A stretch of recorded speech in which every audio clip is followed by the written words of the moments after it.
Welcome everyone. It's been a long while since we last streamed. Well, long while as in 3 weeks. And yeah, today we are back for another Friday night fight. So today we have quite a bit of a turn up today. We have 15 participants so far. So let's see, is everyone checked in? And it looks like it's already up. We're fighting Imperator Mortis. I don't know who they are. This seems to be a new name. Let me just see if I can find them. Oh, yep, Imperator Mortis. Yep, it seems that they're there. Just need to ask them to set up a lobby, and then we should be good to go. Yeah, let me just do some final checkup on the stream. Yes, wait, Imperator Mortis is Sabris? Wait. Isn't he Gotrek Starbreaker for a while? Like, I feel like he's... What? What? What? I thought he's... Wait. Yeah, like, Imperator Mortis might seem to... Like, Imperator Mortis doesn't have a Night Crew clan tag, and from what I know... Sabris is indeed in the Night Crew clan, so yeah. He should be here, like, yeah, that's not Sabris. Yeah, Sabris is Gotrek Starbreaker, yeah. The forever Dowie main. Pretty much the only Dowie main out of the entire meta, if anything. No. There we go. Yeah, it's fine. There we go. Now we just need to load in. Alright, Imperator Mortis. Now we need to do a pick and ban, which should be a different pick and ban style from the past Friday night tournament, if I remember correctly.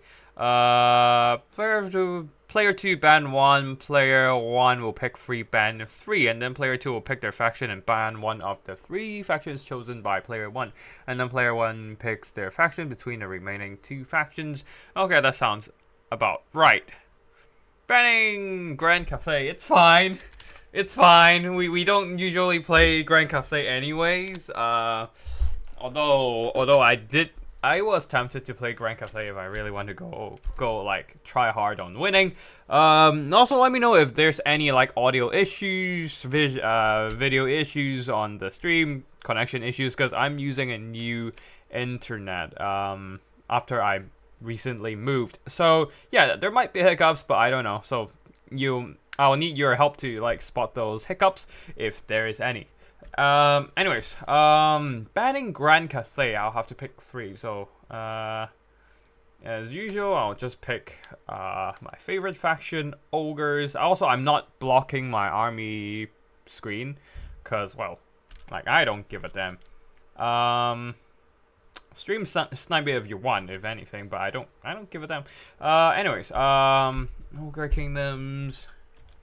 I don't really want to play Warriors of Chaos, because I'll probably have to like, I don't know. I feel like the skirmish cav has been very has been feeling less nice lately. I mean, after all, the model count increase also kind of screw them up. So the model count switching from large to ultra scale kind of makes them weaker, which can be a good thing or a bad thing, but I can't say for sure, but I do know that it weakened the skirmish calf performance. So my playstyle, you know what, fuck it, I'll just go for Warriors of Chaos. Either way, a little bit of a rush faction, Ogre Kingdoms. Wait, what else do I need to go? No, I can't do that. Okay, Warriors of Chaos, and then banning Tinge for sure, banning Grand Cathay, and also banning One more. One more. I mean, I don't mind. I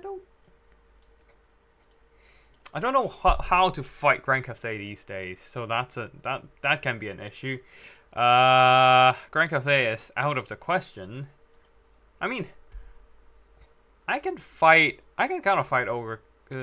I can kind of fight Grand Cathay with Ogre Kingdoms, but anyways, this is not the time and place for this fight. Okay, Grand Cathay.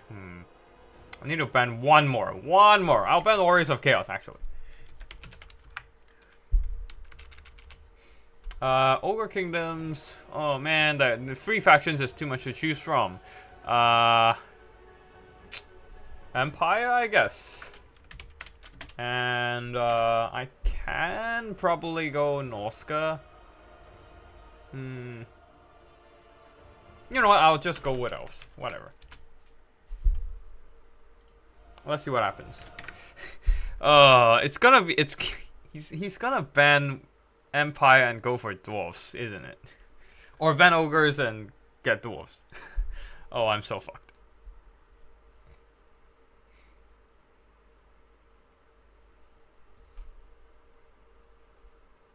Of course he bans ogres. That's the obvious choice. Dwarves, I suppose. I mean, I can probably fight the Empire with fight the dwarves with Empire, maybe. I mean, Wood Elves is totally out of questions. They are absolutely screwed on that side.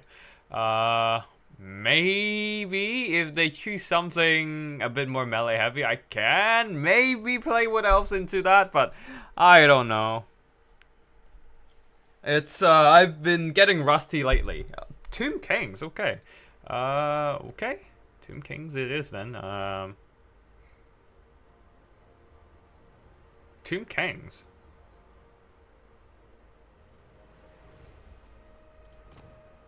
Oh, we're on Galvaraz. Okay. That might be an issue. That might be an issue.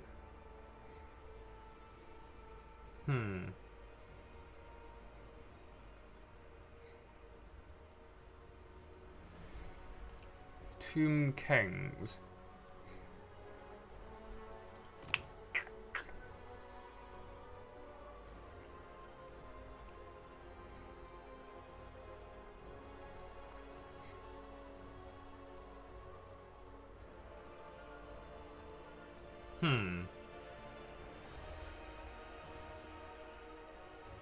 I mean, I fought Tomb Kings with Empire before, but that's not exceptionally good, so what else? Let's go, whatever.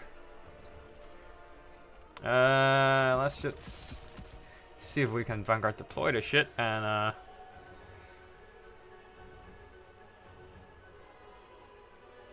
should we get Zolt? Just because Zolts can be pretty fun to play with, in my opinion. In my humble opinion. But yeah. Yeah, let's go. Whatever. I mean, if they stream snipe me, whatever. I don't give a damn anymore. We do that. Screw off shooting. We don't need the spell resistant. No coughs and earth blood. And that should be good enough. We don't need that. We put him on a great stack so that he doesn't get blasted by everyone and their mom. Although we do have an issue with their Tomb King inventory. Couple of results. I wish I can just bring more of these, but I guess that's not the case here. You know what? We still have funds, so let's go. Oh, this is dumb. This is so dumb. Yeah. I mean, we can just do that and get some cavalry on our side. Yeah, that's fine. That is perfectly fine, right? Do we need this? Do we really need this? We probably don't. Yeah. You can skip that. But then we are... Everything's too expensive, man. Yeah, it's fine. That's fine. Get some results in, and we're out of money. Can we fit in one more? Can we just fit in? No, we can't. Ah, damn it. But what we can do is probably this. Get a couple of flank protection and then be done. Alright, let's go. We are going in. Wait, what? Should we just... Do we have any more Vanguard troops? No, we can't Vanguard everything. That's annoying. That's annoying. It's fine. Let's go. Let's go. Let's see if Wood Elves is truly a Let's see if Wood Elves is truly a melee faction.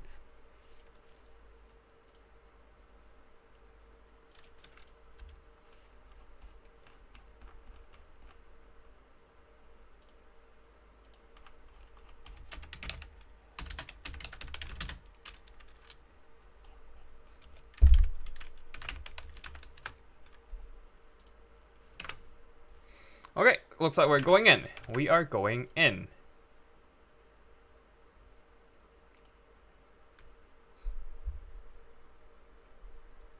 Oh, Sipa, yes, I am playing, Patrick, or Sipa.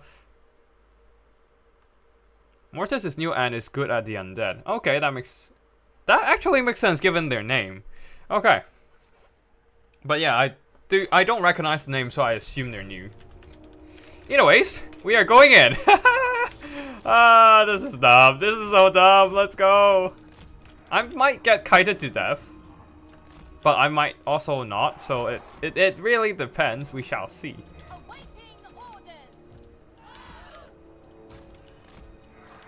Let's go! Wood Elf is a melee faction, and nothing can change my opinion on that. Yeah, cool. Yep, got the... He can just stay at the back there. And, yeah. Like, if I get him on the dragon, he'll get sniped out pretty hard, I assume. So I just don't do that. Get the results here, and we should have enough healing for most of the game. I hope. They better provide enough healing. And also, they probably our best bet in grinding, like punching down the Tomb King's constructs. We get the spellcaster and that, and there we go. Actually, you know what? Wait, hold on a second.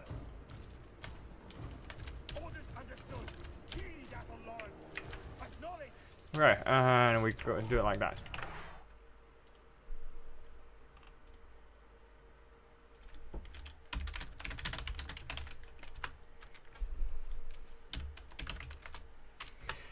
All right, let's see if if this is gonna work. It might not. Not gonna lie. It's very likely that it's not gonna work. But who cares as long as we have fun, right? All right, cool. Let's just turn on that. Turn that on. We push up a bit. Same goes for this side. We move up and move up. That's a lot of firepower. A lot of Ushaptis with great bows. What are they shooting at? That's fine. I mean, the physical resistance don't really do much against the Screaming Skulls, but as you can see here, the missile resistance are indeed working out quite fine. Everything is still not automatic, like they're kind of on auto fire well now, so it's fine. We'll tank it. George. Oh, back off, back off.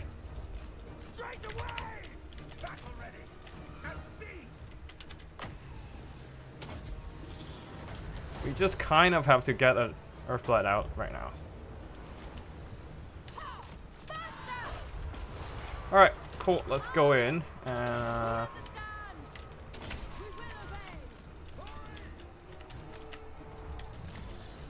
Ooh, okay, that hurts. That hurts a lot. Alright, cool. Let's just go in and start blending. Alright, we can shoot him.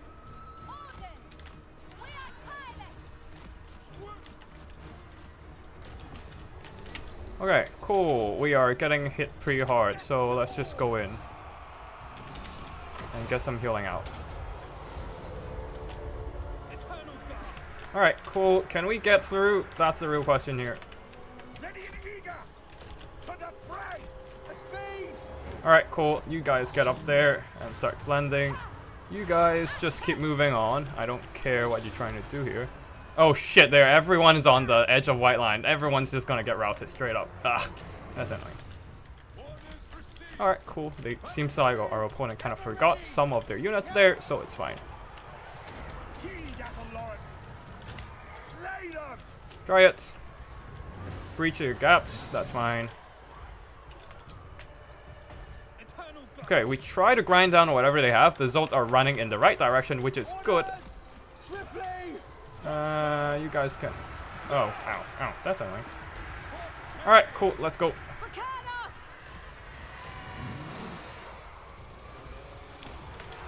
Okay, keep rushing them. I don't give a damn what you're trying to do here. Just keep rushing. I don't... Oh, shit. Dude's all the way back there. That's fine. I mean, we'll kind of have to deal with it. It's fine.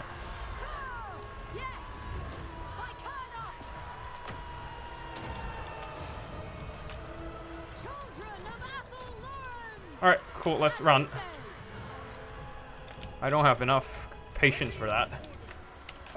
Made a lot of micro mistakes here and even got my branch wraith like routed all the way here. So, big mistakes were made. Just kind of have to see if we can just tank it out.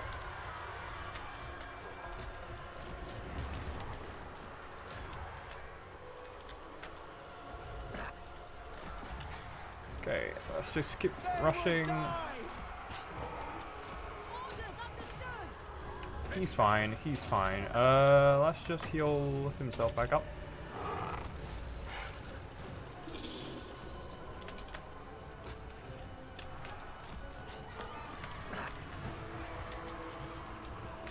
He's gonna get hit by another Spirit Legion. Alright, fine. Just get some damage trading. Not that it's not efficient trading, but whatever. At least I'm getting some damage out. Man, I'm getting rusty.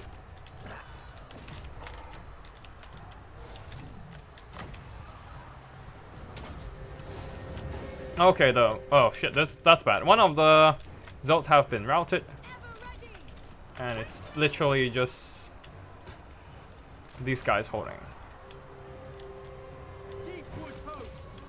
Huh. At least Glade Lord is doing work, kinda. Oh, cool. Let's see if we can get Arcan.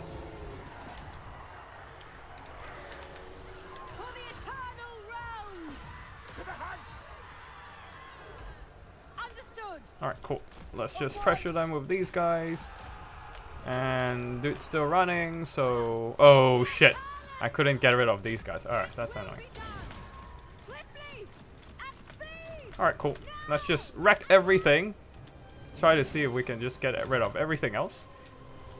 But yeah. Might have fucked up with the melee rush this time.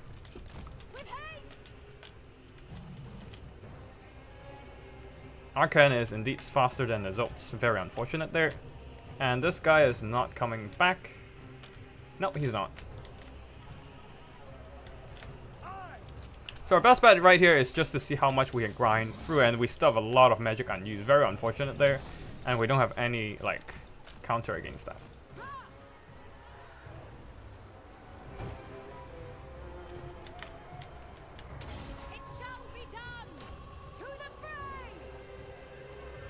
Ooh, that hurts. Alright, cool. Let's just go. Galileo just have to do it. Just have to carry this by himself. Kind of.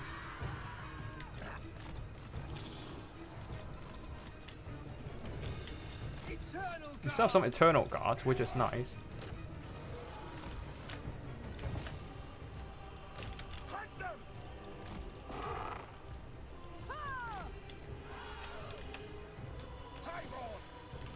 Okay. He's getting shot point blank. What? He can get in and start doing some damage, which is nice.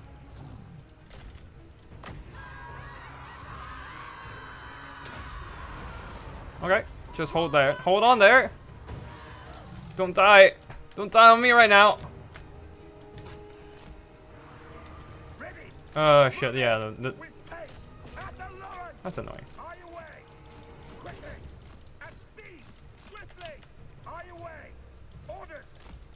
That's fine, that's fine. We'll tank it.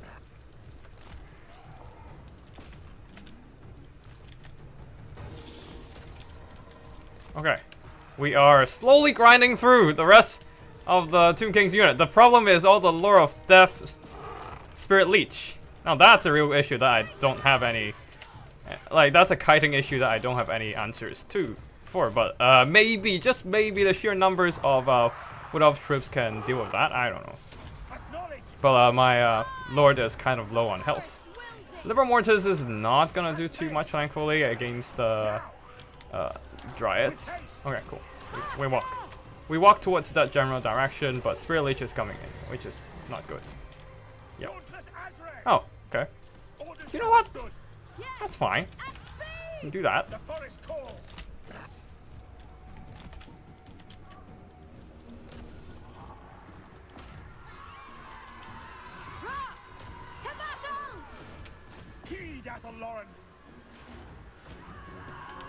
Okay.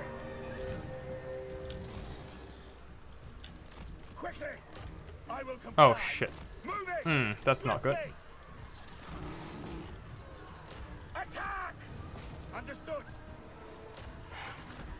Alright, here comes another one of our secret weapon, the Helm of Discord. Let's go!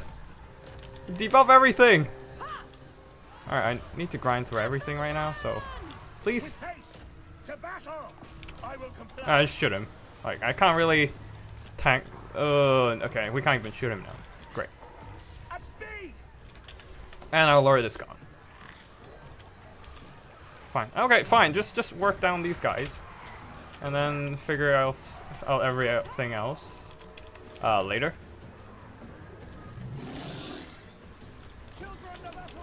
I mean, he's gonna gut route it. I just hope he doesn't die before he leaves the battlefield. But anyways, let's just beat everything down and turn that on again.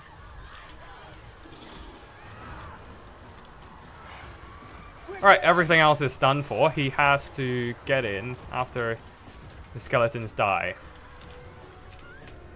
Oh shit, there's some harpies back there. Funny.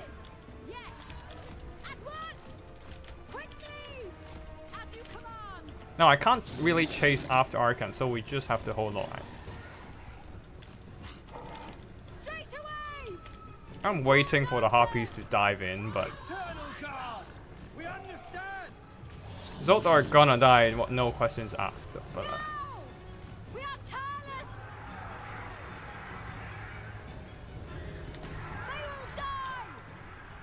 Your command, orders.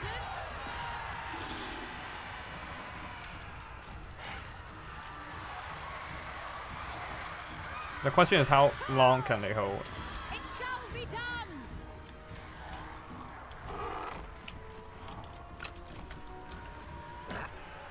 Eternal Gods are coming in.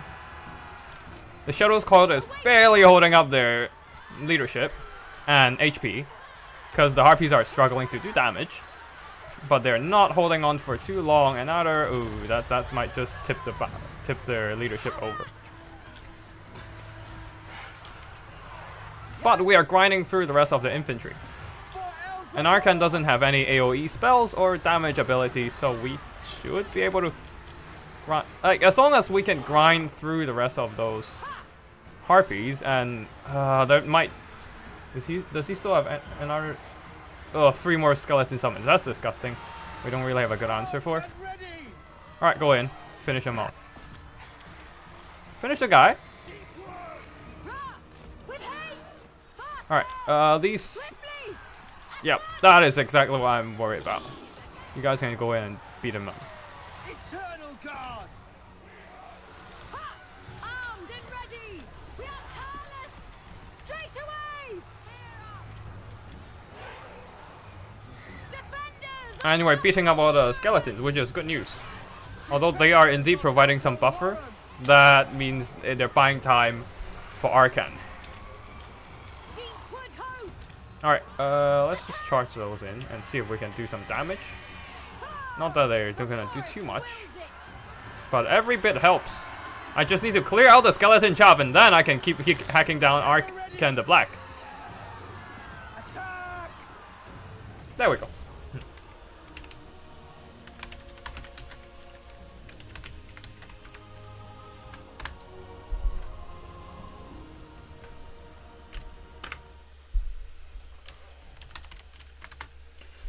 GG, well played.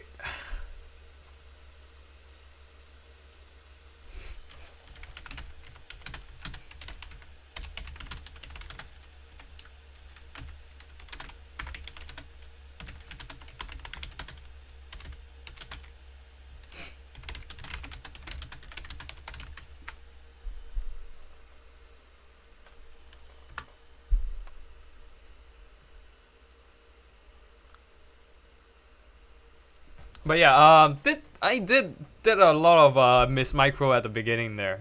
Mistimed my push on the flanks there, leaving my one of my Zolts and some Glade Riders to die, having Arcan snipe out my Branch Wraith. A lot of mistakes here. I didn't even use much magic overall. But well. Basically the Zolts carried. No, not these Zolts. These Zolts got routed way too early and didn't really use too much of their spells and whatnot, but Glade Lord carried. The War Dancers also did pretty fine. Same goes for the Dryads. Yeah, pretty good stuff from the War Dancers so far. And as I said, Wood Elves is a melee faction. Nobody can change my mind.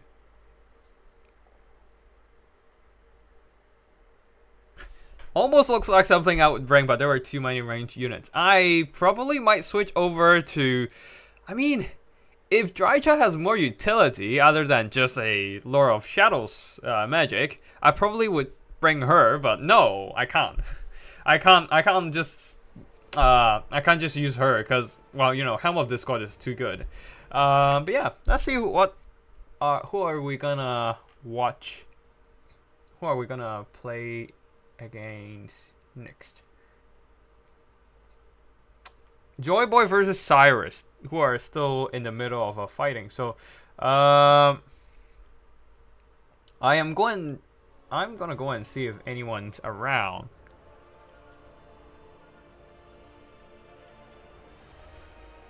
Okay, none of them has any spectating slots open yet. So we're just gonna need for Joy Boy and Cyrus to finish their game and join us.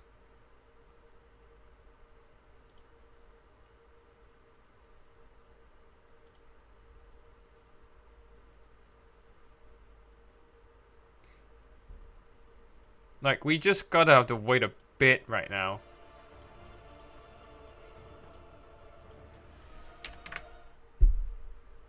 Actually, let's see if anyone's free to go. Berserk Fighting Seagulls race versus Anti-Kaiju, Sipa waiting for Phoenix King and General Eisenbart.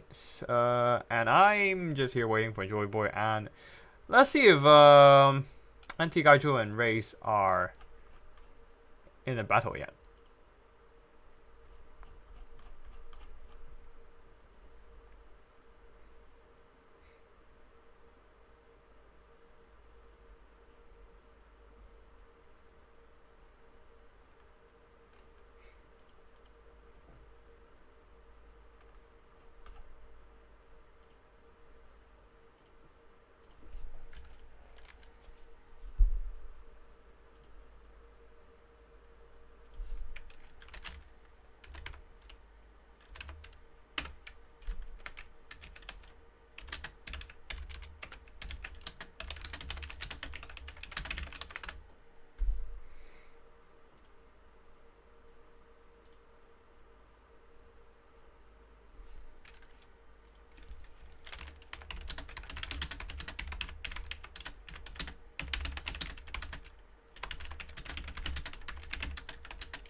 Hold on. Kaiju and Joy Boy and Cyrus seems to have might have a little bit of a rule issue. Might have to review this on stream. Give me a second.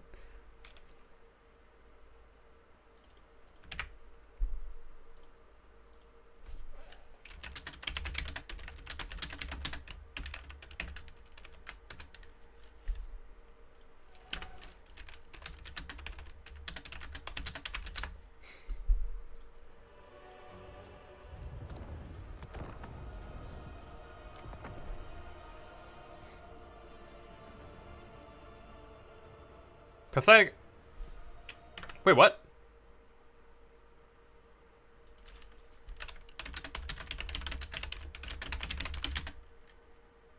Okay. At the middle loss.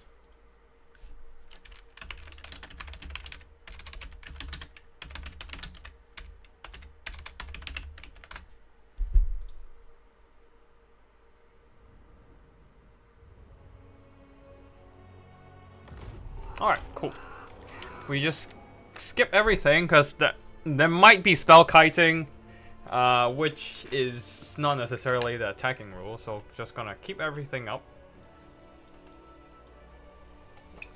And at a wide angle so we can see everything.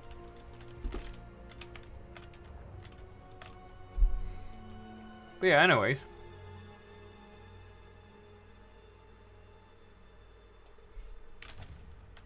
Nothing happening yet. Marauders got blasted. Got cut down by Zargos, but Zarga also got blasted by Pit of Shades. We have some Chaos Knights kind of left hanging there because of the Akshina and bushes, I suppose. But now they got overwhelmed, though the Zargard seems to be holding firm.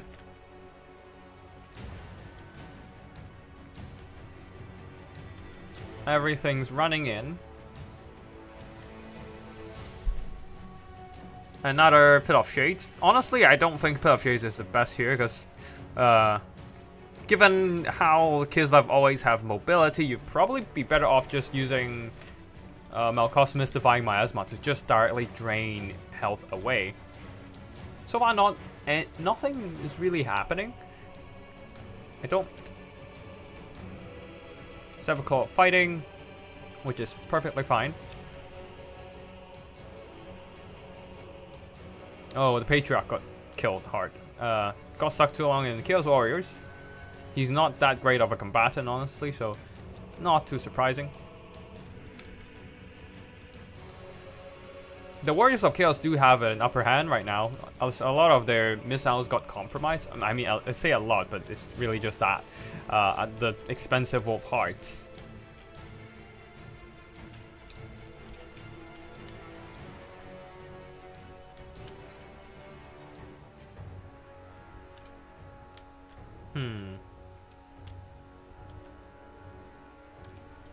Everything's still fighting? That's fine.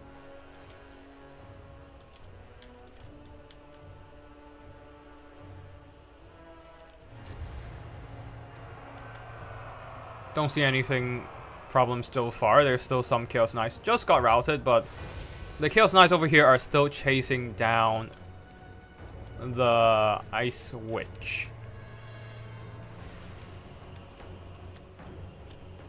Yeah, the Chaos Knights are still chasing down the Ice Witch right now. So if there's another spell cast, it's fine. Now, if the Ice Witch dies, that's a whole different problem. Okay.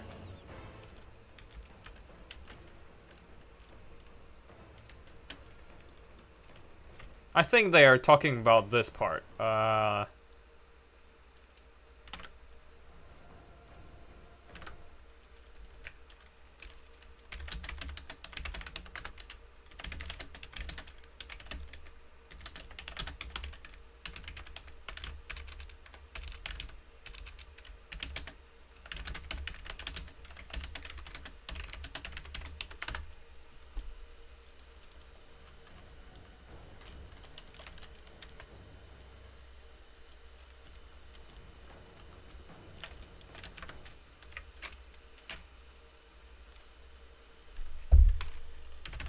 His Chaos Knights are still chasing your lord at the bottom left of the picture. So attacking rule is fulfilled.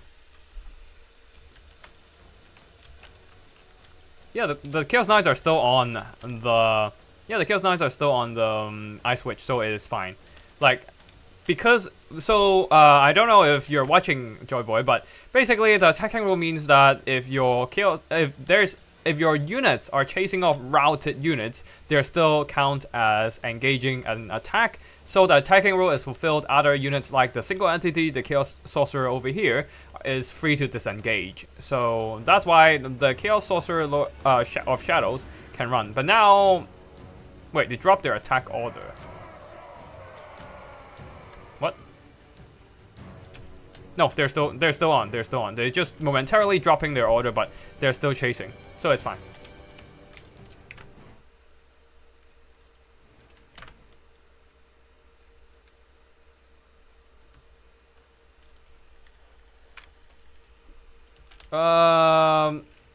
It's not destroyed. Let me just give me a second to just clarify the rules.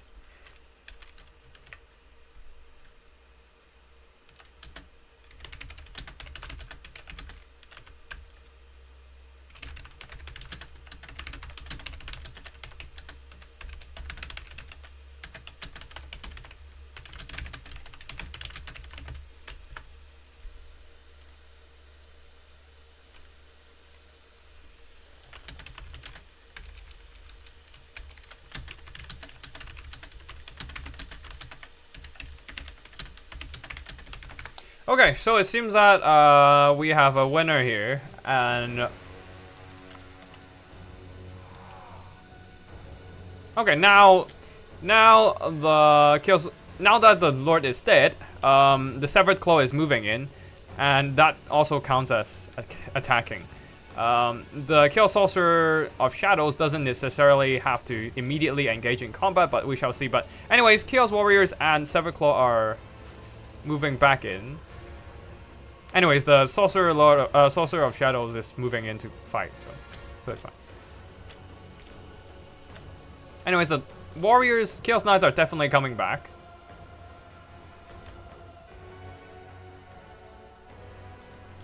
It's a bit borderline, I would say, actually, at this point. But anyway, Severed Claw then got activated to move in. They idled for a little too long, but I wouldn't say this is the end of the world here, but yeah.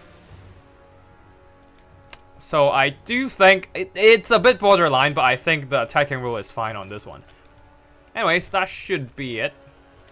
We can slowly savor the battle later, but right now let's just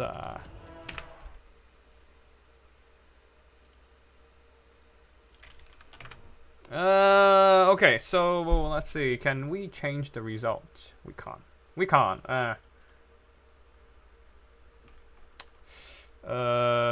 Standings. Can we edit the score? Nope, we can't. We can't edit the score. Never mind. I can't change the result, but he can keep playing in your place. Anyways, that means we will be fighting. Our opponent would be Cyrus here.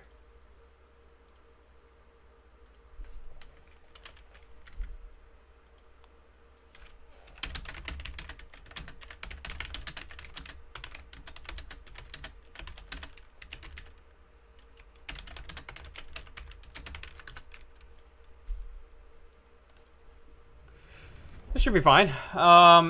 Anyways, we can look at the battle in more detail later. Right now, we should move on to the next battle.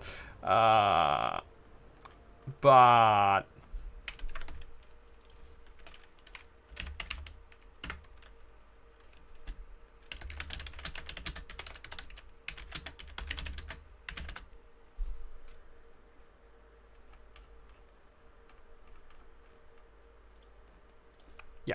anyways, let's see when the Cyrus shows up.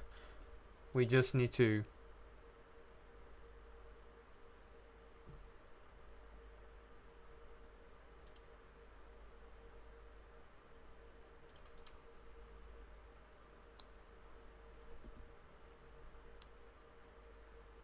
The CK were running into attack, so yeah, I agree with that part. I just feel like it would be nicer to just see the Severed Claw to just rush in, but it's fine. It's fine. Like it's not and the like I think it's fine. Yeah, so yeah. The Joy Boy had a wild build for sure. That's a very infantry heavy that's a very infantry heavy Kislev build that I did not expect to see. But also we can look at it later. Once we are done with everything of the tournament, it's gonna take some time. Pathetic Enterprise is back. Okay, cool. So who's on the top of the bracket? So let's check. It's me. So Cyrus will have to do the ban first. Pretty sure the Severed Claw dropped attack orders like my Chaos Knights. Yeah, attack order dropping has been a big problem. Yeah, has been a major problem in the current meta right now because damn it, the patch isn't the greatest. So you're supposed to feed in your units one by one. I guess depending on the depending on the scenario, but yeah, I guess I do agree that spending time to rejoin your army is fine, but there's always like an acceptable time limit, I would say. Like you don't want to spend too long idling. That's just not great for both just not great for the rhythm of battle, but yeah, that's fine. But yeah.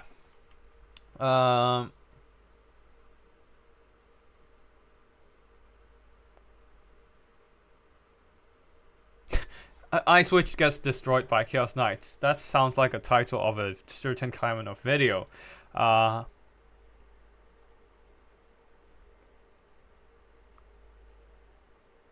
would let Doomsage and Old Omen or Old Omen? Anyways, I swear he used to have a different name, but yeah. And Omens to like have their own debate over there. But yeah, that's fine. Now I just need to see.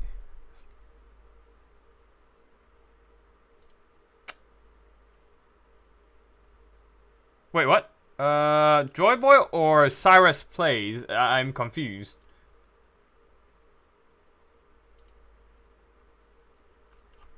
Anyways, I'm playing Cyrus. If I have to fight Joy Boy again, I don't care. I don't mind. It's just more action. Oh,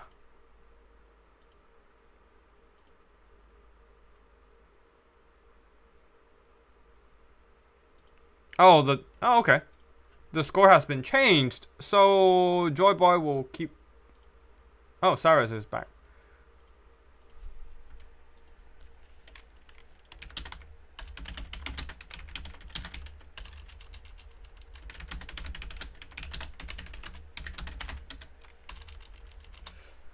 Alright, okay, we can keep playing now. Banning Cathay, nice. I will keep playing Ogres, although I know they're gonna ban him. Ban those damn Ogres.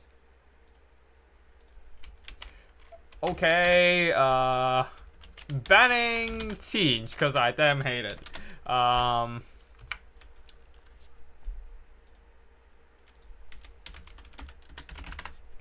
I hate it. I absolutely hate it with all my heart. Siege.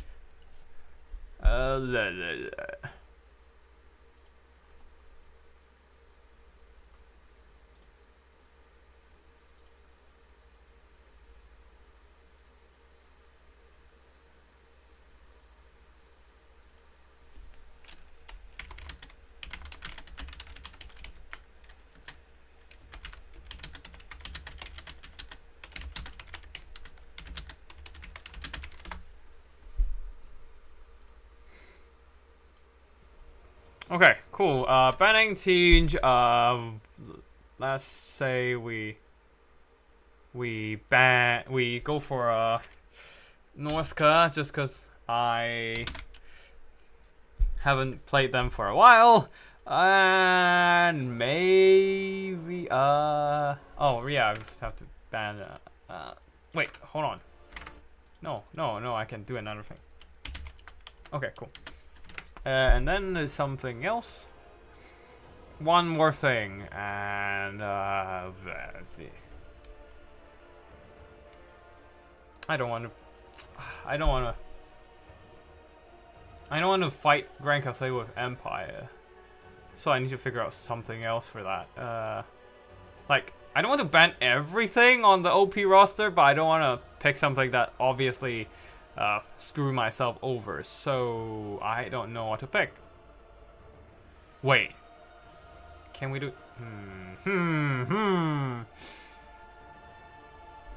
Whatever. I think we're gonna lose this one, but doesn't matter.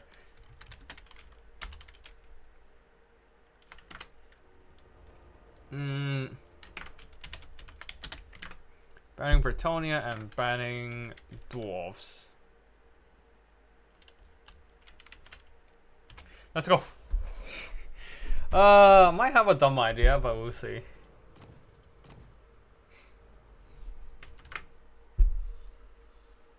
Let's see what my opponent bans.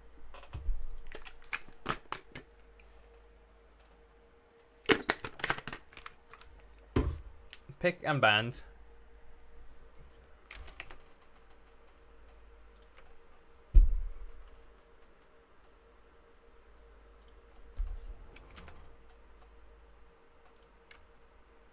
Alright, Cyrus is picking. But the auto generator put red for me. Wait, auto generator put red? I'm definitely looking at the Warriors of Chaos.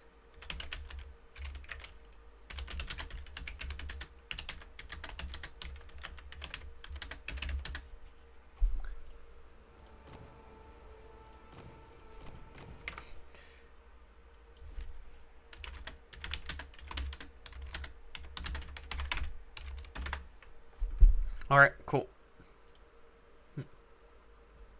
We keep waiting.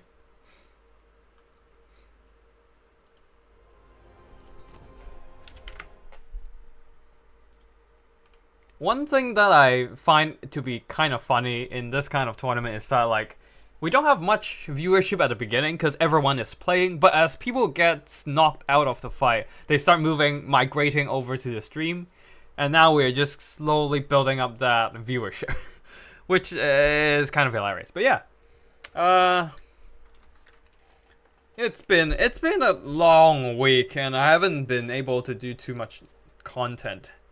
Apologies for that, but yeah. Things have been quite busy in real life so far, and I'm also spending more time playing and watching other stuff outside of Warhammer. As you can see on my channel, I've been making more Armored Core content because I've been trying to beat a bunch of bosses with only starting equipment. Have been struggling with that. Oh, wait, what? What? I banned the dwarves.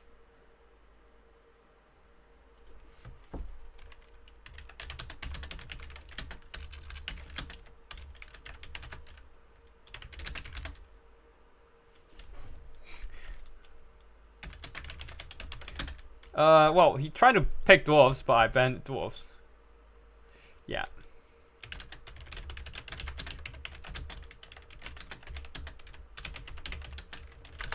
Okay. We do. Alright, cool. We're just waiting for him to pick something else, like Warriors of Chaos afterwards. I don't know. Maybe they'll just go for,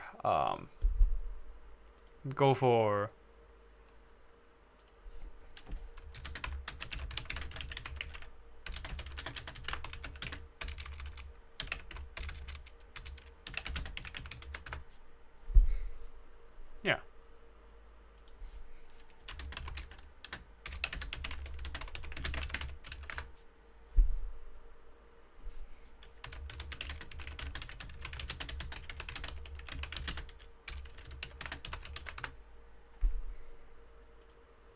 Okay, anyways, we are still waiting for them to pick a faction. But yeah, I should, after recently the past month I've just been busy hunting a new place to stay and then moving in. It's been a very hectic month for me, so, plus like a bunch of other real life stuff came up, so yeah, I haven't been spending much time to make content, and then there's Armored Core on the side. A bunch of new anime came out, and I still haven't had time to watch them. I still have to catch up with the new Netflix One Piece live action as well. So, yeah. But yeah, the upload schedule is still kind of stable right now. At least doing 3 times of content every week. At least having 3 different. At least having 3 upload / streams of content every week, so it's still kind of stabilized. But yeah, definitely not as, the density of content is not as much as when the Chaos Dwarf DLC just came out. But yeah, either ways,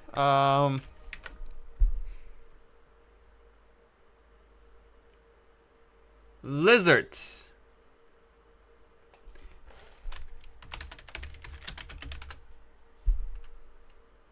Wait, what did I pick again? Ogre Kingdoms, High Elves, and Kislevites. Heh. Lizzies, huh?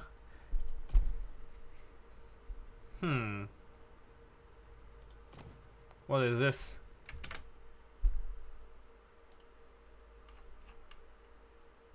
Lizardman banning Kislev. Finally Race is sending in the replays. For like the longest of time, I have been suffering from something, basically, as Race have not been sending me replays of his games, and man, I've just been missing out on those action. Now he starts doing it, and I can start stealing his strategies. But yeah, finally we are starting our second game, and we are going Ogre Kingdoms or High Elves. Yeah, let's just go for High Elves. Go for like a game 2 matchup. Just because it seems I want to use a certain unit that I've been really ticking out liking. And also, Ogre Kingdoms all the time is getting a bit boring, so, you know. Time to bring out some fun. Alright, we got this. Nope, we're not taking that. We are taking the fun dude. Yes, we are taking Imric on foot. Yeah, let's go.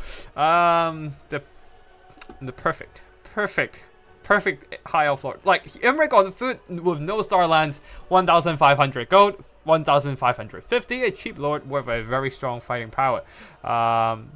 Although it does come at the problem of he lacks speed to run. So anyways, our flood. And do we really need regrowth? We probably don't. Just get our flood spams. Maybe get like a couple sisters and then tons of spears. Actually, we might need a couple of these to deal with like red cresteds.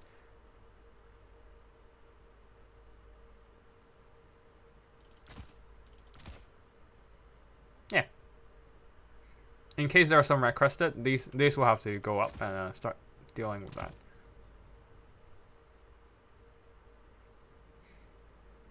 And then what else do we need?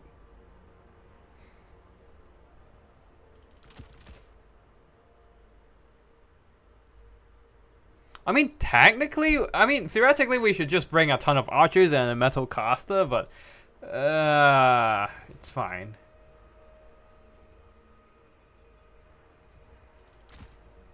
We just roll with a couple of these guys, and hopefully that will be enough. Or maybe just hope we can deal with the red crested with archers only.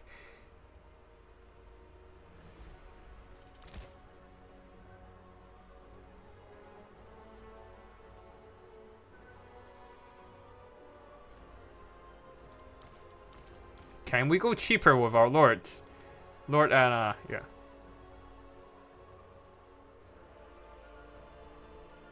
No, we can't. We literally can't go cheaper. Ugh. And everything else is too expensive. A tad bit too expensive.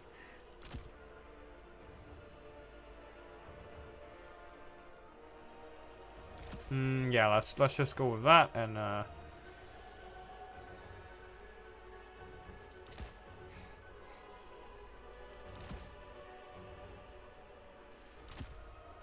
and hope that our archer line is enough. Hope is the keyword here.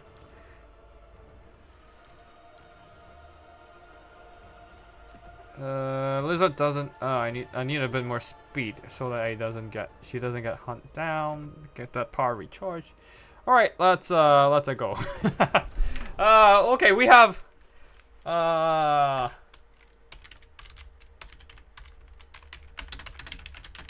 have the perfect army.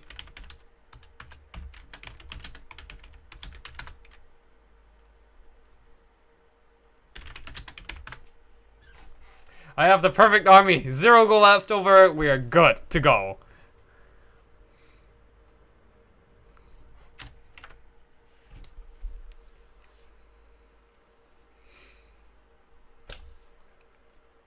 Saras was saying in the chat that he only liked playing one fun dwarf build. That is just Slayer Rush with minor support.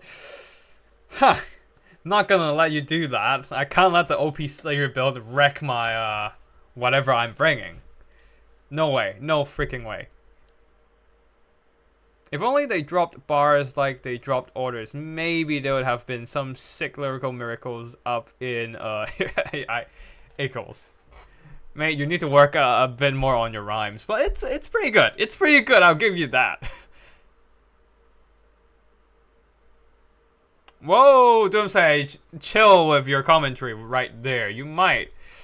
Don't. I am gonna have to take your comment out because I don't want anything racial to get onto my channel. Yeah, I'm gonna move that out. I mean, like, I'm generally very fine with dark humor or anything,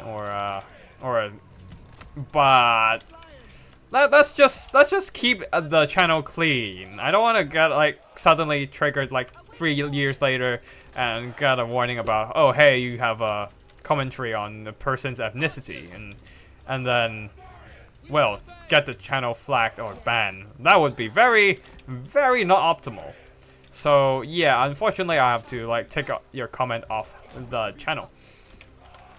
Apologies about that, but yeah, I try to keep everything sanitized over here. I mean, like, some rough humor is great. I do agree. I do think that. But an online environment is not exactly where you want to display that.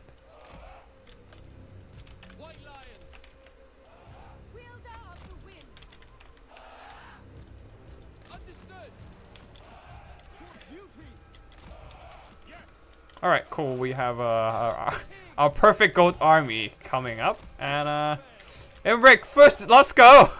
Furrick is a good lord. I don't care what everyone says about him. Yeah.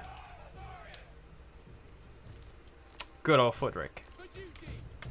Footrig is I would say that Footrig is unironically a very good option. I mean, stereotype still, I don't want. Frugal is not a bad thing, but just don't tech it with ethnicity or anything. Like, I might be oversensitive here, I don't know, but I just I try to play on the safe side of things.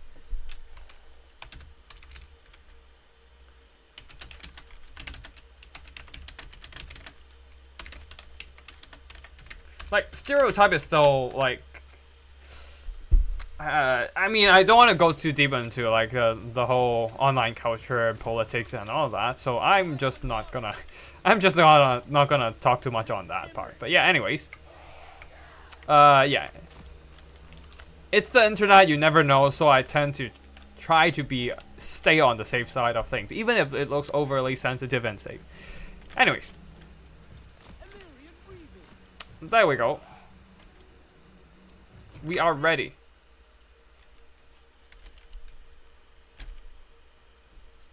ready to face Scaly Furry from Cyrus. Okay, cool.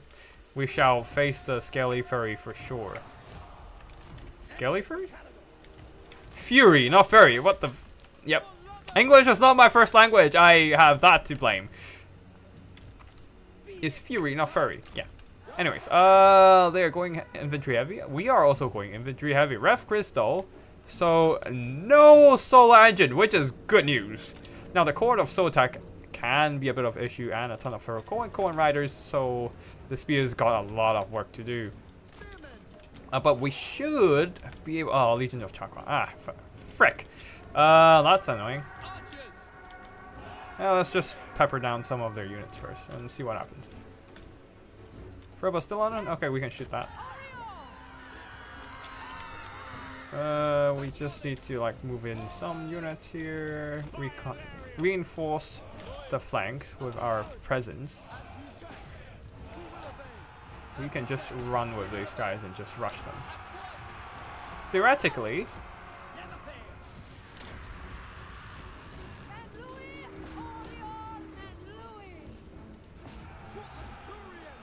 alright, cool. Let's just rush in and everyone go! The Elven Wah, let's go! Okay, no, anyways, we have our... Alright, you guys just shoot that. Oh, God! No! Stop! Alright, cool, rush in. I don't care what you're trying to do here. Emmerich, where are you at? Just keep debuffing those boys. Alright, you guys back up a bit.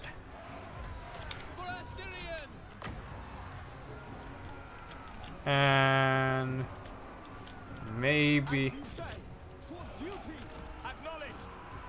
oof, you guys have to rush in as well.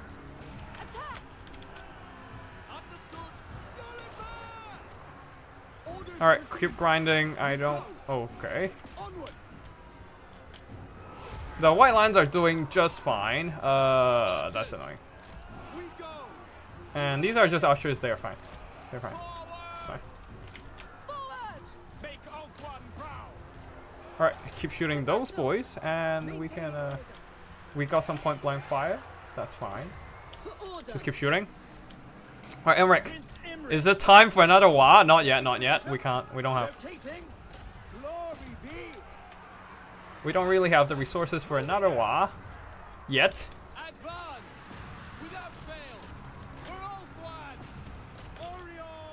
Okay, cool. The box is holding for now. Cohen Riders are disappointing as a cavalry for sure. And we haven't even used any healing yet. Okay. Let's just get some healing done. Still have a bit of time left before we start another Wah. Just pepper those. Alright, get in. Get him! Okay, cool. Okay. Our white lines are holding the line. And we should be able to pull this one out. Alright, you guys slime in there. The Land Reavers, you can go after the Sun Mage Priest. You guys go in here. You back up. And you guys pull back. I don't have time to do this. I don't have time for you to just get distracted. Sisters of Avalon got disrupted. Another Wah, let's go. Wah!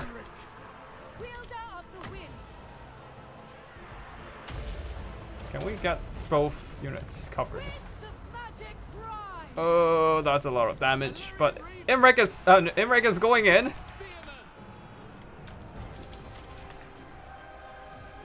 The lizards are kind of getting a second win here, which is not great for us. We just need to keep shooting, unfortunately. Ooh, that's a lot of units piled in. I need something to go in and kill that for me. Oh, but the Saurus and the Verba still on and eventually outgrind my units.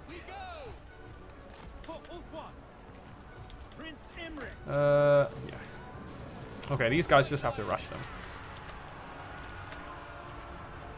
My power is yours. For the Everqueen. Alright, cool. Let's just debuff these guys and wreck their melee stats. Everything go in. I don't care what kind of stats you have, just go after the Star Mage. I need him to die! Okay, the archers are protected. They are just fine. Okay, just shoot this guy. And that should be done. Yep, we are kind of holding here. Kinda. We just need to heal these guys up a bit more. And we're army losses. Neat. White Lions are doing just fine with the High Elf Wah. Imric, the High Elf Wah. Got some good damage value. Like, getting those chevrons.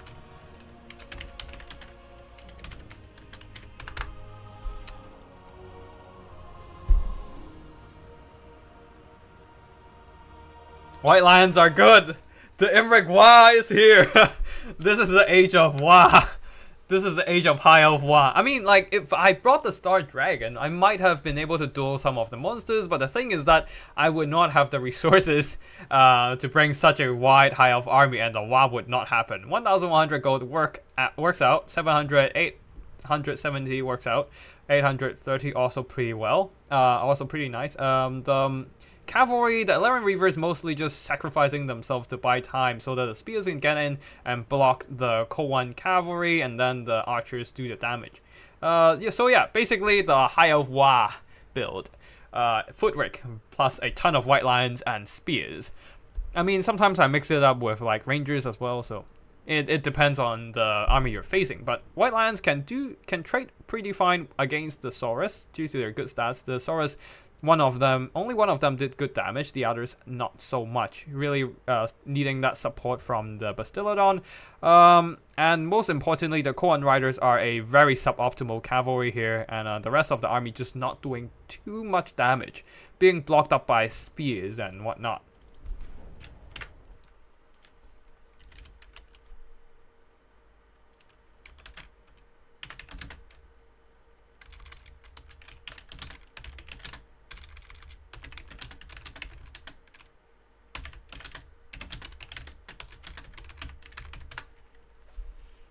Okay, we're good.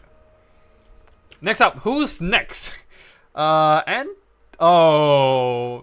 remember it. It's Anti-Kaiju versus Race. It is Raced. Race, huh?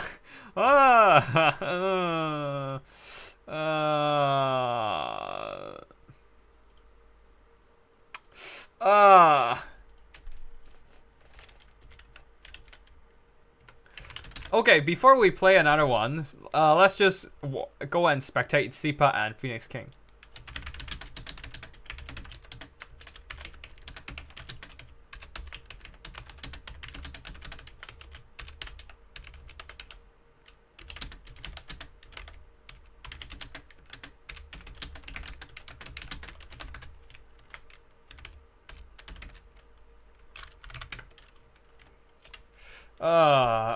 Sipa. Okay, cool.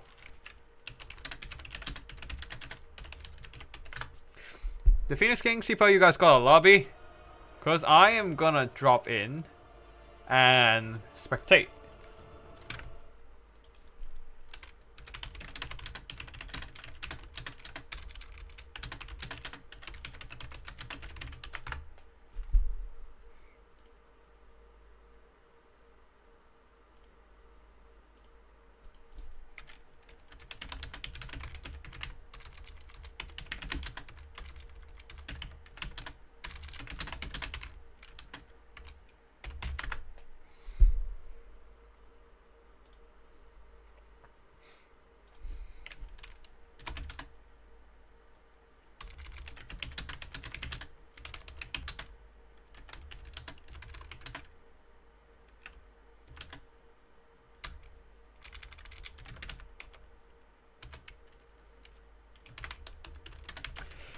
Oh, okay. Phoenix King and Seapower already played their game, so no live battles. I'll cast a replay afterwards, and then we will play with Raced.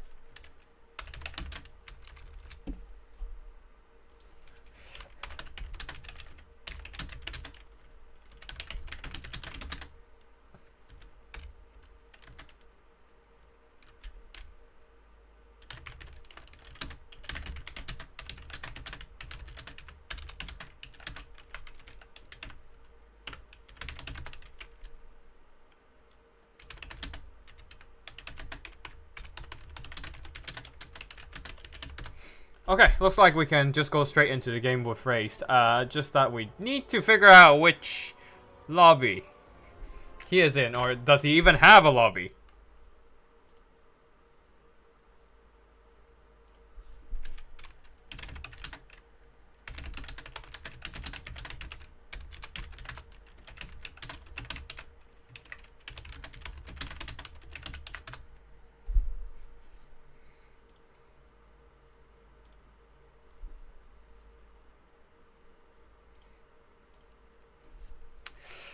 Raced is a very skillful player for quite a long while now, so I have a very, I doubt whether I can actually beat them.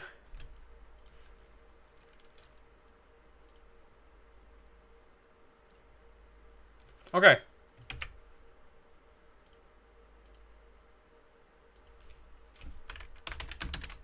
Oh right, Berserk and Sipa are waiting. Okay.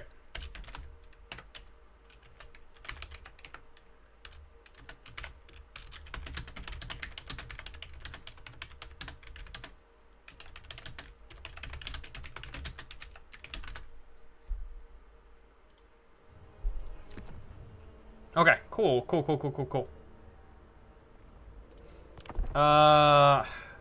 So we just need to join race game.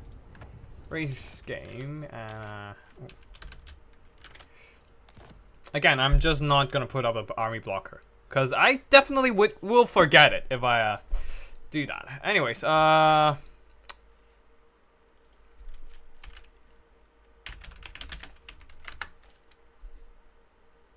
right, cool. We'll just have to wait for race for like 5 minutes to pick and do the picks and bans. I'm gonna head off for a couple minutes to just tidy up some stuff, and then I'll be back.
And I'm back. Kislev, Cafe, Vampirates, and banning Skaven, Ogres, and ban Ogres.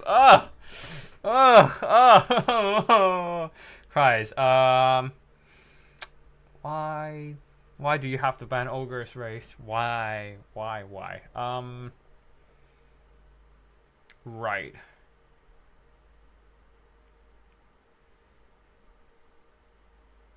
What is the map? Dokara, so a little bit of a dip over that side.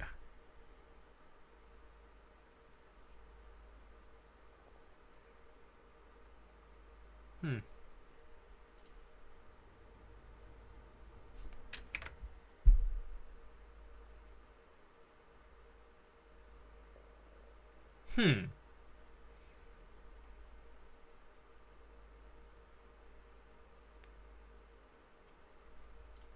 Now this is annoying. I don't wanna play against Cafe, so I guess. Oh, but Kislev is gonna. That's annoying. Okay, cool. We will ban Kislev. I don't want to get kited by a superior opponent.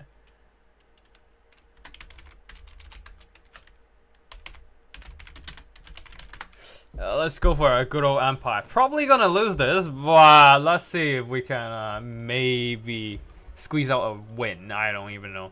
Yeah, let's go. I know that the only thing I know is that if I let him pick Empire, I will just get I mean, if I let him go Kislev, I would just get kited to death, and I don't want to get kited to death, so no, that's not happening.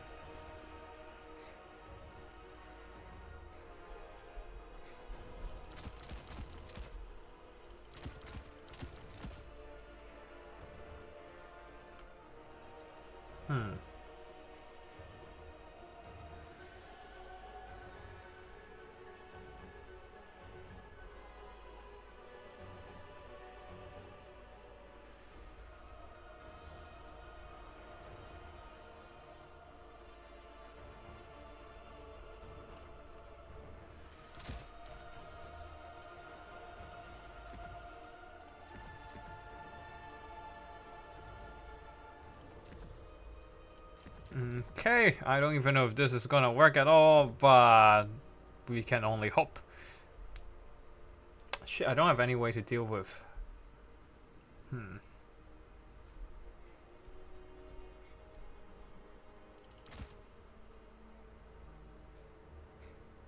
I don't have any way to deal with Zhao Ming. Fuck.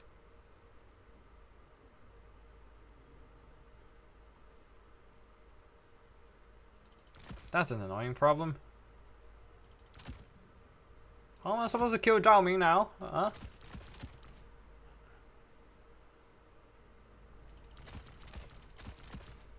I need something anti. Ooh. We can maybe just maybe. Nah. 1, 2, 3. Okay. We have to cut this, probably.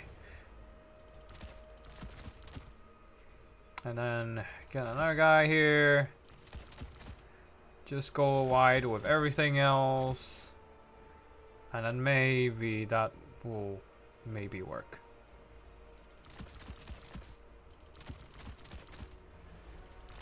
And then get another guy. Alright. This is gonna be cursed, but not that we have any ways to win this, pretty much. Oh wait, no. We might. Huh. This might be the only way to counter.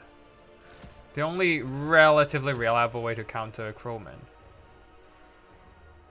I'm waiting for foot rules to ban. I mean, limit Crowman down to only 2, but it's gonna take a while.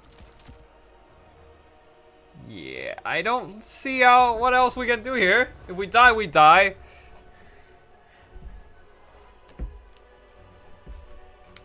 I'm feeling a melee rush incoming.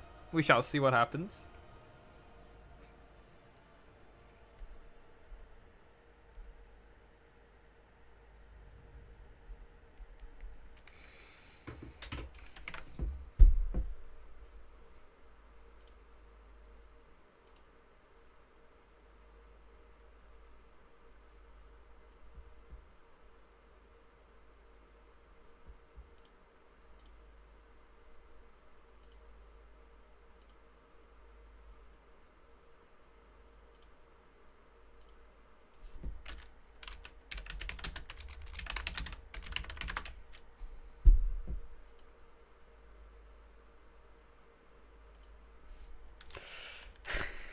Race is like, I wonder what would you do if I went heavy shooting with that build of yours? I can't really do shit. That's the beauty of my build. I can't really do shit if Race went heavy shooting.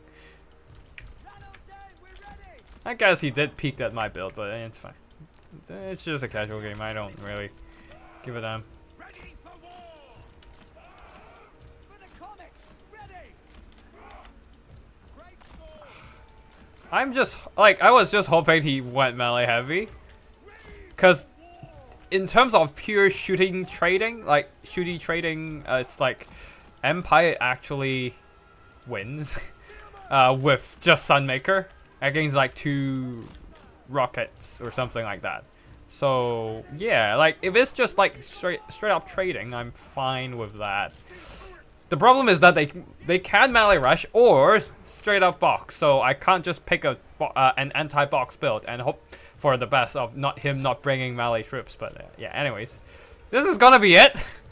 The Sunmaker will be our sole hope of clearing out large blobs of infantry. Hopefully we can like shoot everything down with the archers, and then I don't even know what else. Ugh. It just hurts. Like in Grand Cafe, it's just too OP.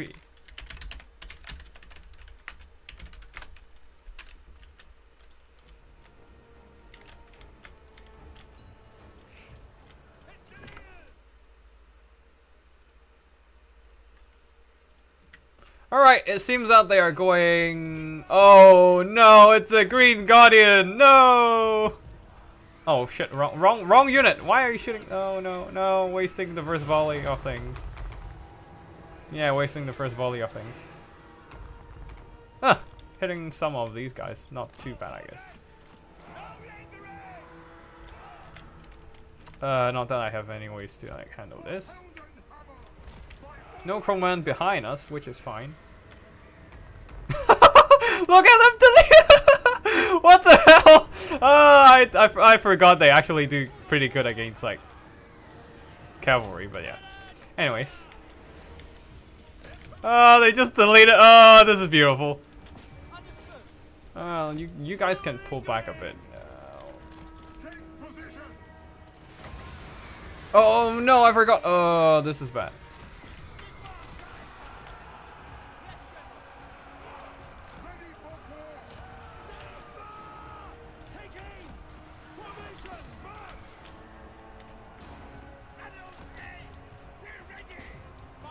Alright, and my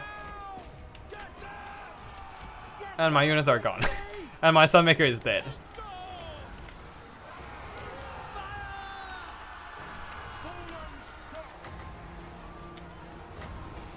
Volan stuff. Okay, also Heartland, perhaps.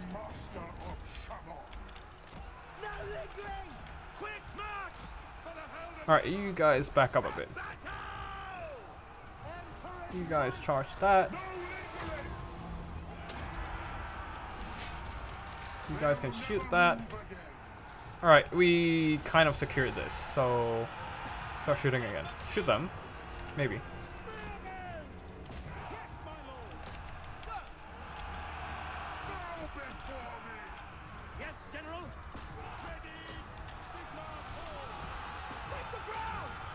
Okay, we are kind of holding the line. Not great, but kind of holding.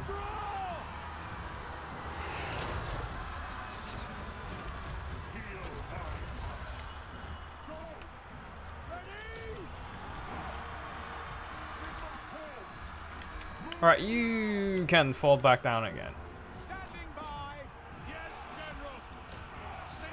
And run out. Okay, you guys keep rushing forward. And you can shoot that. Sword, the great swords are doing some damage, which is nice. But you guys need to drop that and run. Oof, that hurts.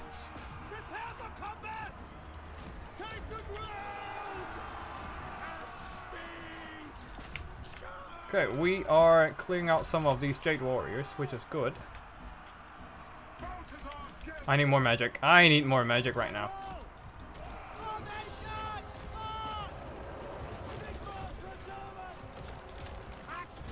Okay, these guys need to back off.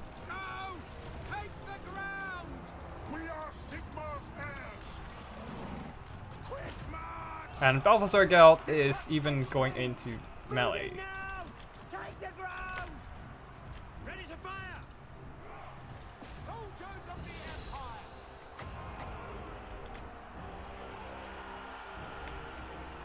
Empire! Orders! Moving now! Sigma course! Maybe drag down some of these things? No, I don't know. This is bad. Ready for war! Oh, I forgot these guys! I totally forgot they exist! Alright, come back and shoot, I guess. Tactical reserve. Tactical reserve is fine. Yes, my lord! Sir!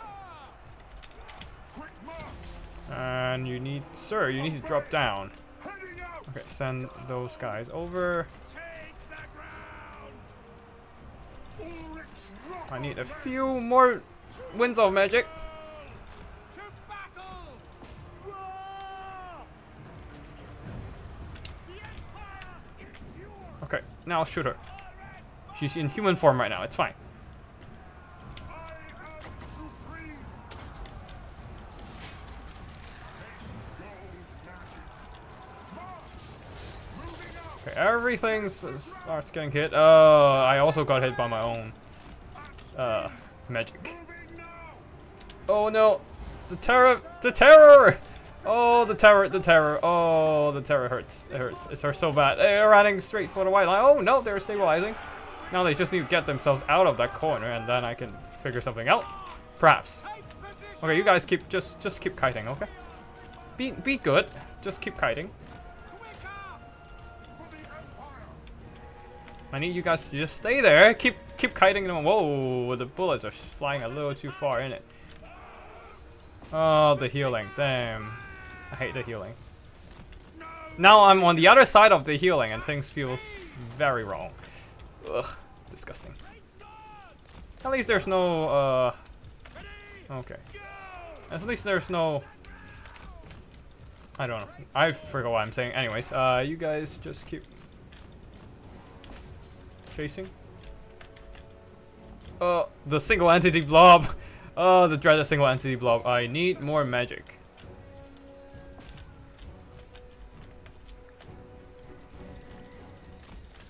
Okay, you guys can run that way. I will send those great swords towards you guys.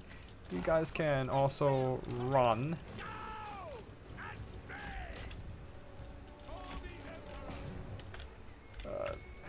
Okay, chase that. You guys keep shooting. They're kiting. It's fine. It's fine. We're fulfilling the attacking rule.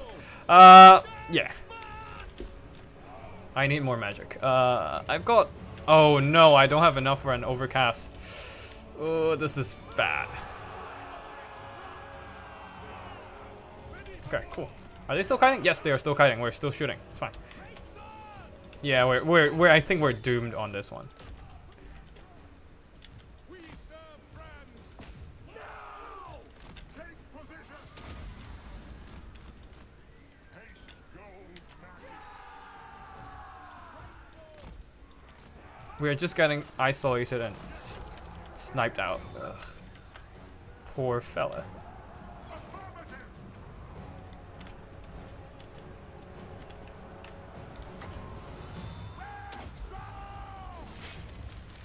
Cavalry ready! Attack! We are Sigmar's heirs! Taking that position! Yep. We're not winning against Cafe on this one. We don't have any missiles to win over that. Man, the Crowmen are too strong these days. All they need is like one little charge and everything dies. Ugh. And then another regrowth. Just another regrowth. Exactly what we need to lose this game.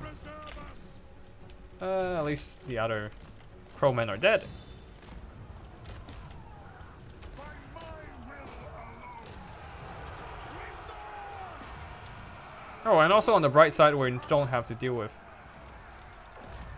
Find the enemy! Let's go! Okay, let's just get out of dodge. Moving faster! Quick march! Attack! No lingering! Fight back. Ready for war! We await your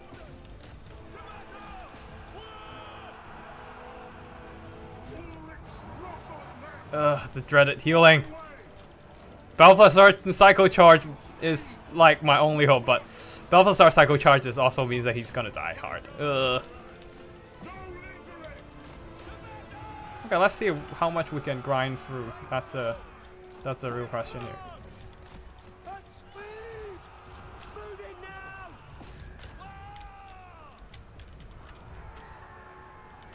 The ground quakes! Quick! Get out of there.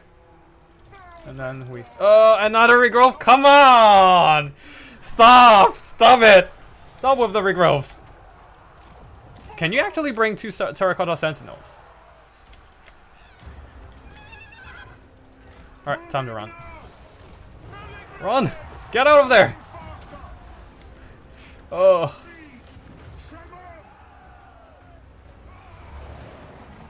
Okay. Another not hitting. Hit. Alright, run. Just keep running. Just keep running. Just keep running. Just keep running.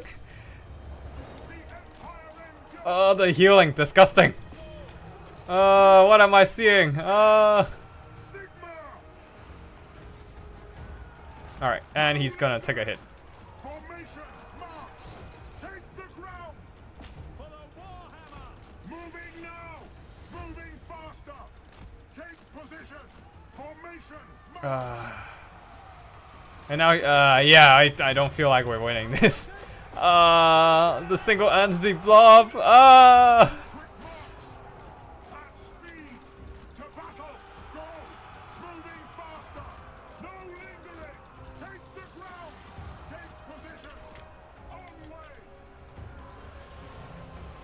For Helden! Genuinely can't win this. Go! I am supreme! Sir! Taking that position! Alright, dodge that. Dive down. And now everything routes. Yeah, fuck it, we're conceding.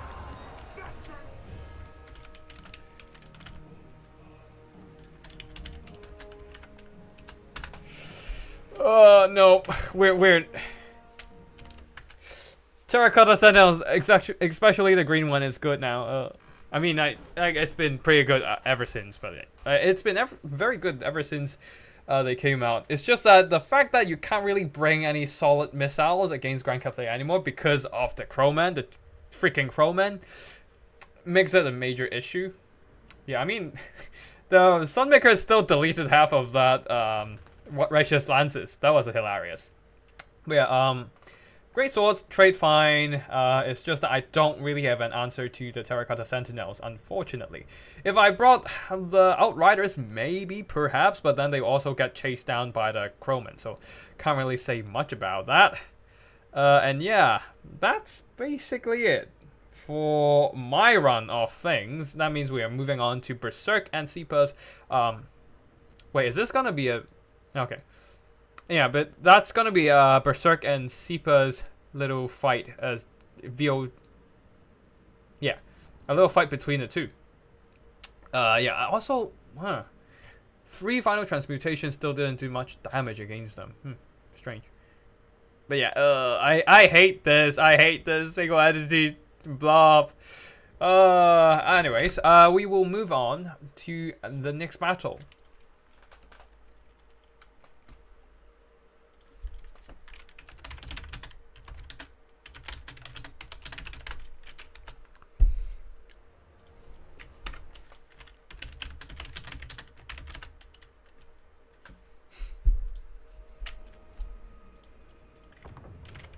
And I need to set up the army blocker for now. Give me a second.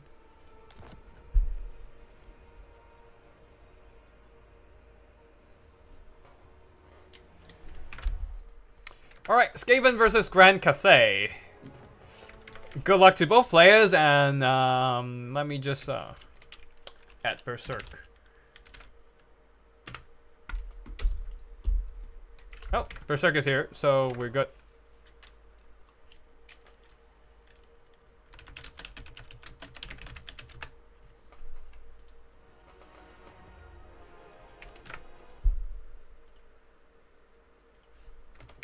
Alright, Grazier of Ruin plus a Pack Master, Gracie of Ruin coming in with a ton of damage spells, and of course Howling Warpgale, I believe.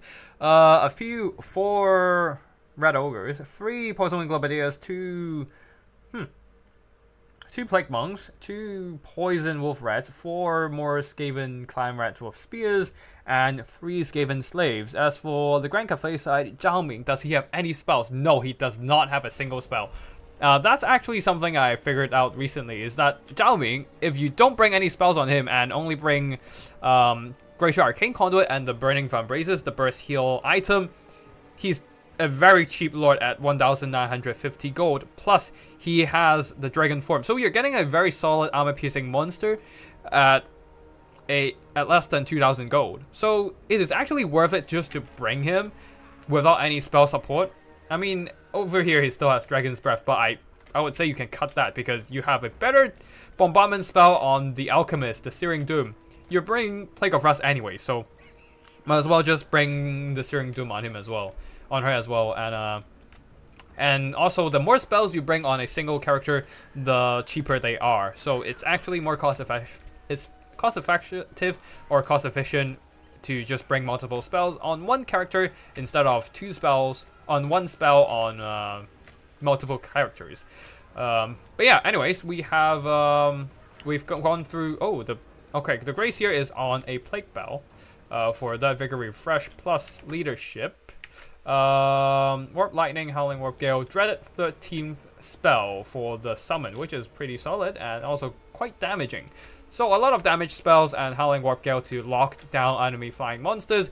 On the other side, and more importantly, not flying monsters, but the flying infantry, the Onyx Crowman, can be a very big issue to the rather fragile Poison Wind Globadiers. Even with their heavy armor, the 40 charge bonus on the Crowman can devastate their ranks with their 60 models. Also, don't forget about the bombardment of Nangal grenades. So yeah, you do need to control them. 50% of armor piercing is no joke. Anyways, for the Grand Cafe army, a front line of Peasant Long Spears, second line of Peasant Archers, a third line of Jade Lancers, a couple Peasant Horses on the flanks, yep, indeed a couple, and in the skies, a Sky Junk, raining down rockets upon the Skaven ranks. Entirely missing though, very unfortunate, in the Verse Volley right there. But yeah, what else does Zhao Ming have? Metal Shifting, you don't really need that when you have the Metal Caster. Warding Iron is fine, that's a standard item anyways, you can't take that off. But yeah, anyways, the Fire Rain rockets on the Sky Junk is still missing.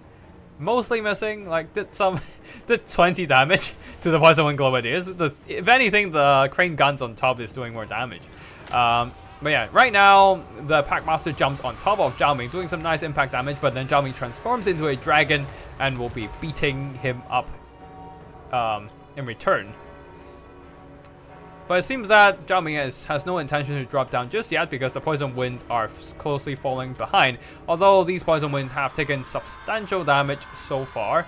And the armor-piercing rockets they are not armor-piercing, but the damage is big enough that the armor on the Poison Wind Globadiers are still not enough to entirely mitigate the incoming damage. The Poison Wind needs to start shooting at Zhao Ming, needs to really force out the burst heal as early as possible instead of just pushing.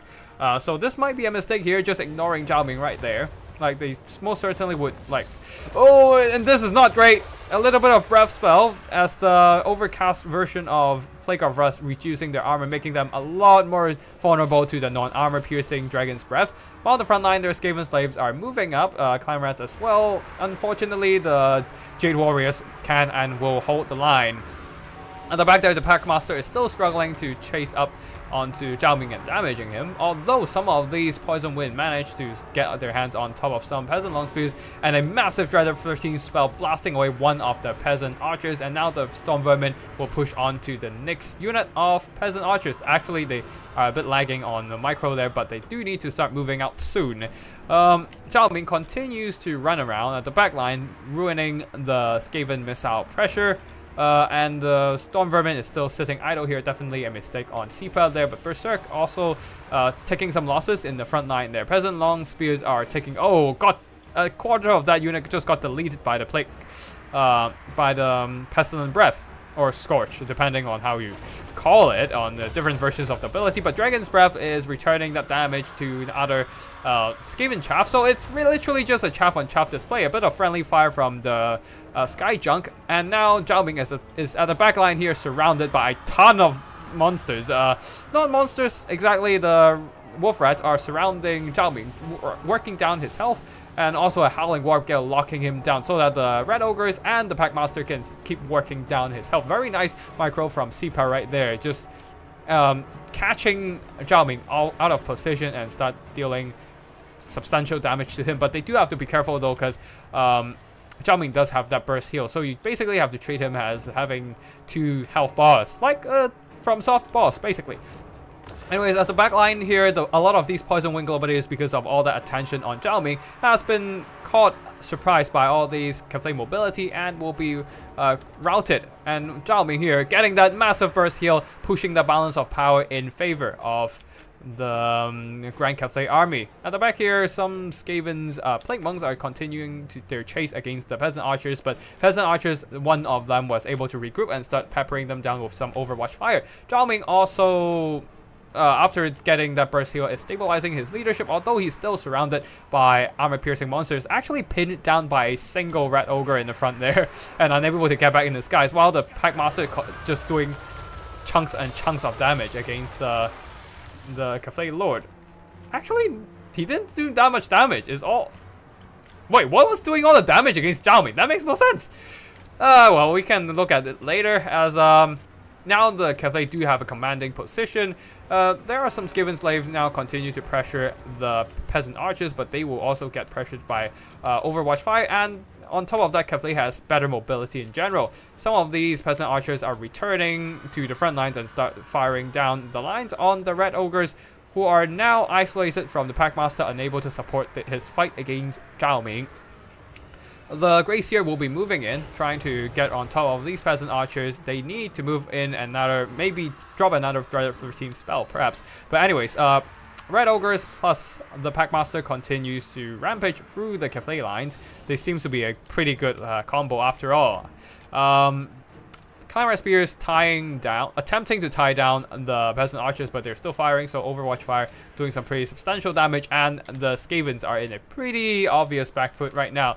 They attempted to step up Zhao Ming, but Zhao Ming with that burst heal should probably be left till the late game and just isolate and deal with him on his own. Just kind of, you just kind of have to ignore that Lord in the early game, unfortunately, instead of investing a ton of resources to deal with him, because when you're fighting a tank, all the DPS surrounding it will be doing damage to you. This is like a video game boss, right? So, yeah, you don't want to just focus all your resources on Zhao Ming, because right now the Skavens have been whittled down, and that will be the victory of the Dreaded 13 spell, nuking the Jade Lancers and the Peasant Horses, sustaining that, like barely holding back that balance of power from army losses. Perhaps maybe trying to clutch out this battle, but I do doubt it, as the Emperor's Crowman should be able to clean up the Poison Wind Globadiers. The Storm Vermin simply will get ignored by Cafe. They can't really catch up to anything, and the Scorch doesn't really do that much damage. Definitely not enough to work down Zhao Ming, who still have half health, all thanks to that dreaded spell of Burning Vambraces. Anyways, at the back here, Clan Rats on top of Peasant Long Spears, Skaven Slaves on top of Peasant Archers. They are not gonna do too much here. Another spell here, this time Warp Lightning. Blasting away some Peasant Archers, doing some good damage, but again, the Storm Vermin is simply getting ignored. And the Sky Junk is just getting some free damage over the Grey Seer. Now the Peasant Horses are jumping in, trying to work down the Gracier, especially with an Overcast Plague of Rust, minus 69 armor, nice. Yeah, the spell intensity from the Mastery of Elemental Winds, adding that spell intensity, increasing the armor debuff, making the Gracier even more vulnerable to a charge from all these lowly peasants. So that's gonna be the end of this battle. Very nice play from both players. I need to save their games, actually. Let me just change the Yeah, let me just change this. Change their file name, and then we can and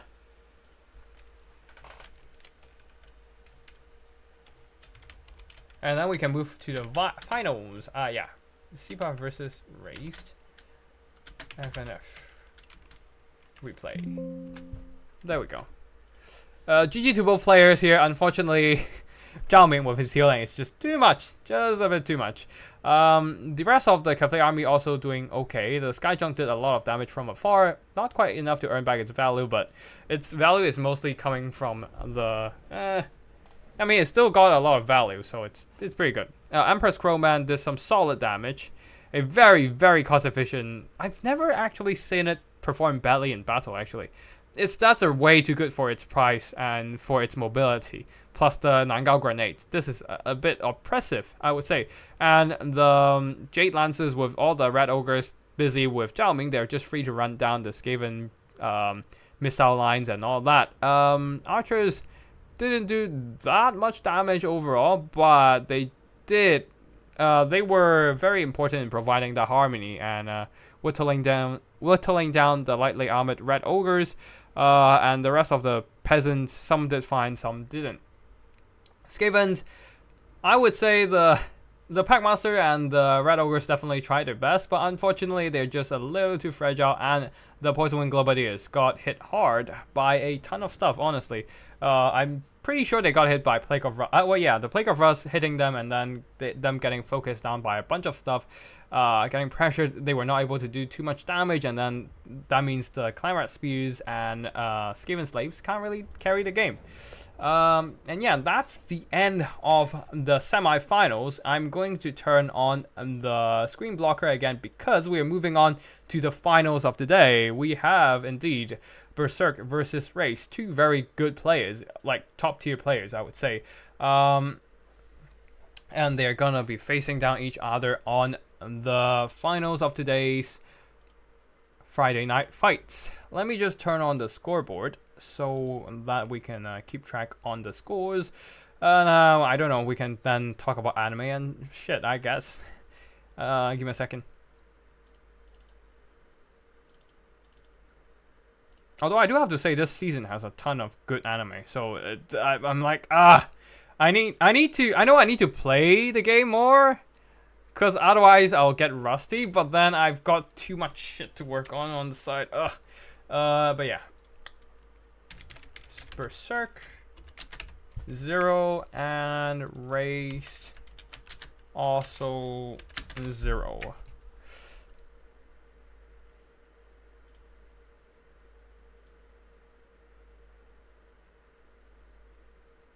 Like, I still have to finish Armored Core myself. I haven't even finished the first run, and I need to do 3 runs of it to experience the full story. So, yeah.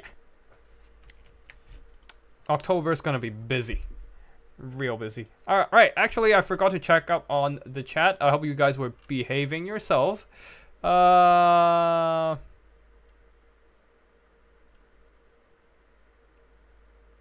August 24th is a long time ago. It is indeed a very long time ago. Better get good on that, WC. Nice to know we have Psychos playing in this tournament. I would say if you want to win, then you need to do whatever is necessary, right? But yeah. This is why you ban Cathay and Teach. I can't ban Cathay and... I mean, I can ban Cathay and Teach. I probably should have banned Cathay and Teach. Well... We might even see more Cathay now. Cathay is cooler than seeing Nurgle? I don't know. Full Calf Cathay, sure, but Cathay's grind game is pretty good, I would say. Like, I feel like right now grind game, like the single entity grind game, are too strong for all factions. For the strong factions. Like, when you think about it, the good ones usually have, like, the strong factions usually have pretty good single entity grind games. Thoric and the Hero Hammer. We just don't see them in tournaments because we're banning them. And then we're also having Cafe with Terracotta Sentinel and the Dragon Lords. And then Team also have one of the best grind game in the game right now, all thanks to the Mutilative Vortex Beast and the regrowth from Kairos Fate Weaver. So yeah, it's just strong grind games all over the place. How to make Cafe more fun? Definitely nerfing or like revamping the harmony is the first thing to do. And secondly, I don't know what to do. Secondly, remove regrowth from Miao Ying, and then we can talk. One unit does more to make Cafe OP into Reds, Crowman, or Jade Lion against Skaven. Crowman, definitely Crowman. Crowmen are just way too cost efficient for their combat efficiency. Like, they just dive down with their 40 charge bonus and obliterate every missile unit they can find. Like, they can dive into a fully upgraded Bugman's Rangers and just take out like a 1/3 of their health on the charge impact. It's stupid. Yeah, I just hope that they need to nerf Crowmen a bit for sure.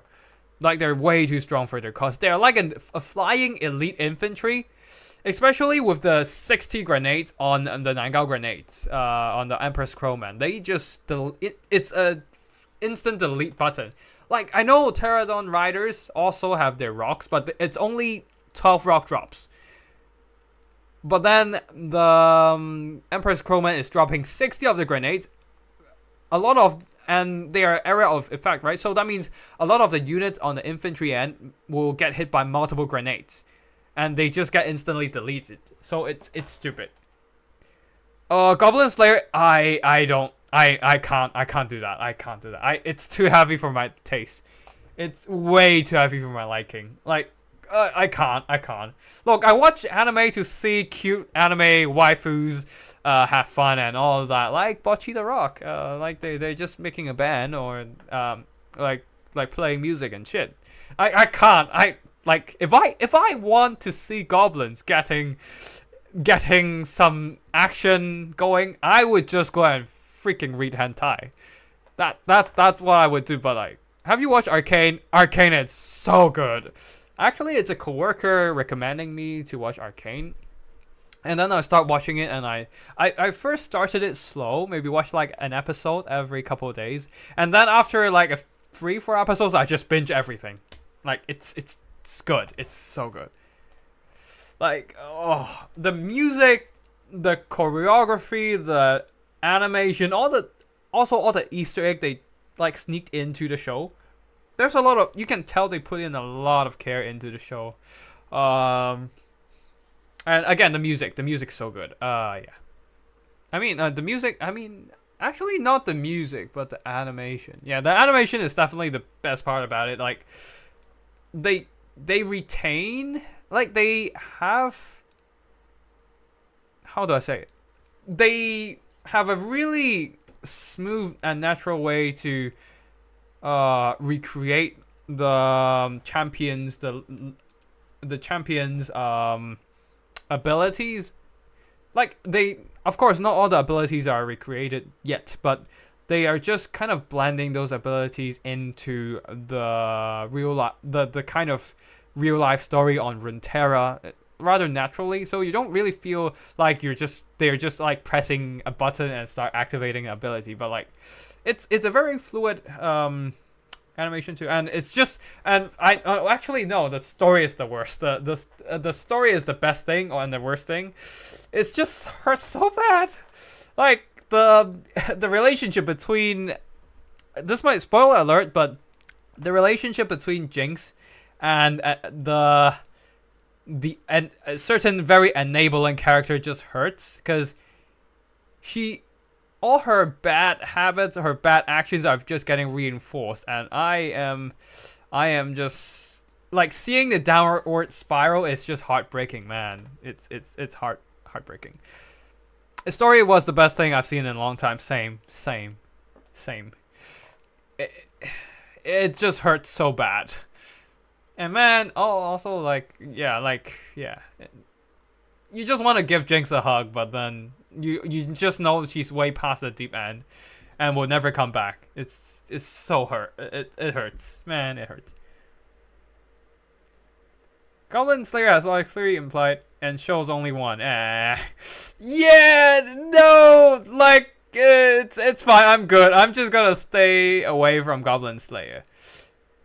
Goblin Slayer chat murdering the Vermin is great. Yeah, that's fair. And tomorrow you got Waku Waku. Funny enough, I actually don't read. I mean, I stopped reading Spy Family for, like, months ago because the story is just going so slow. It's like what a bi-weekly update or like a monthly update, and there's like a lot of fluff in between.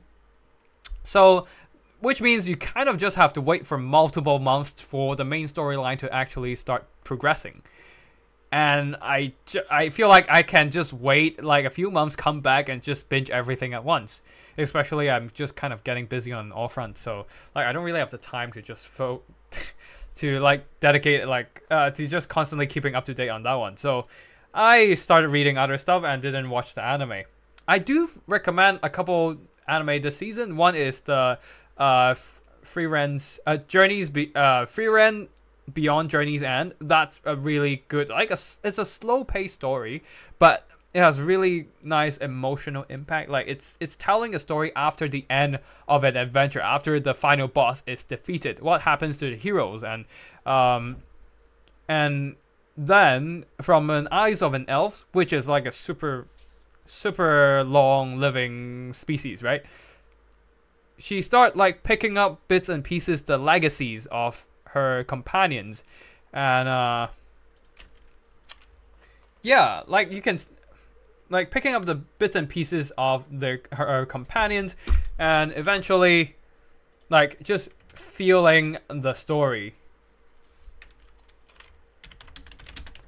that like kind of like watching an after story, but then you through that after story you learn more about characters that are already dead and the journey, the adventures they had before the story we actually witness, the legacies they have, and the bonds between the characters. It's a really, really good show.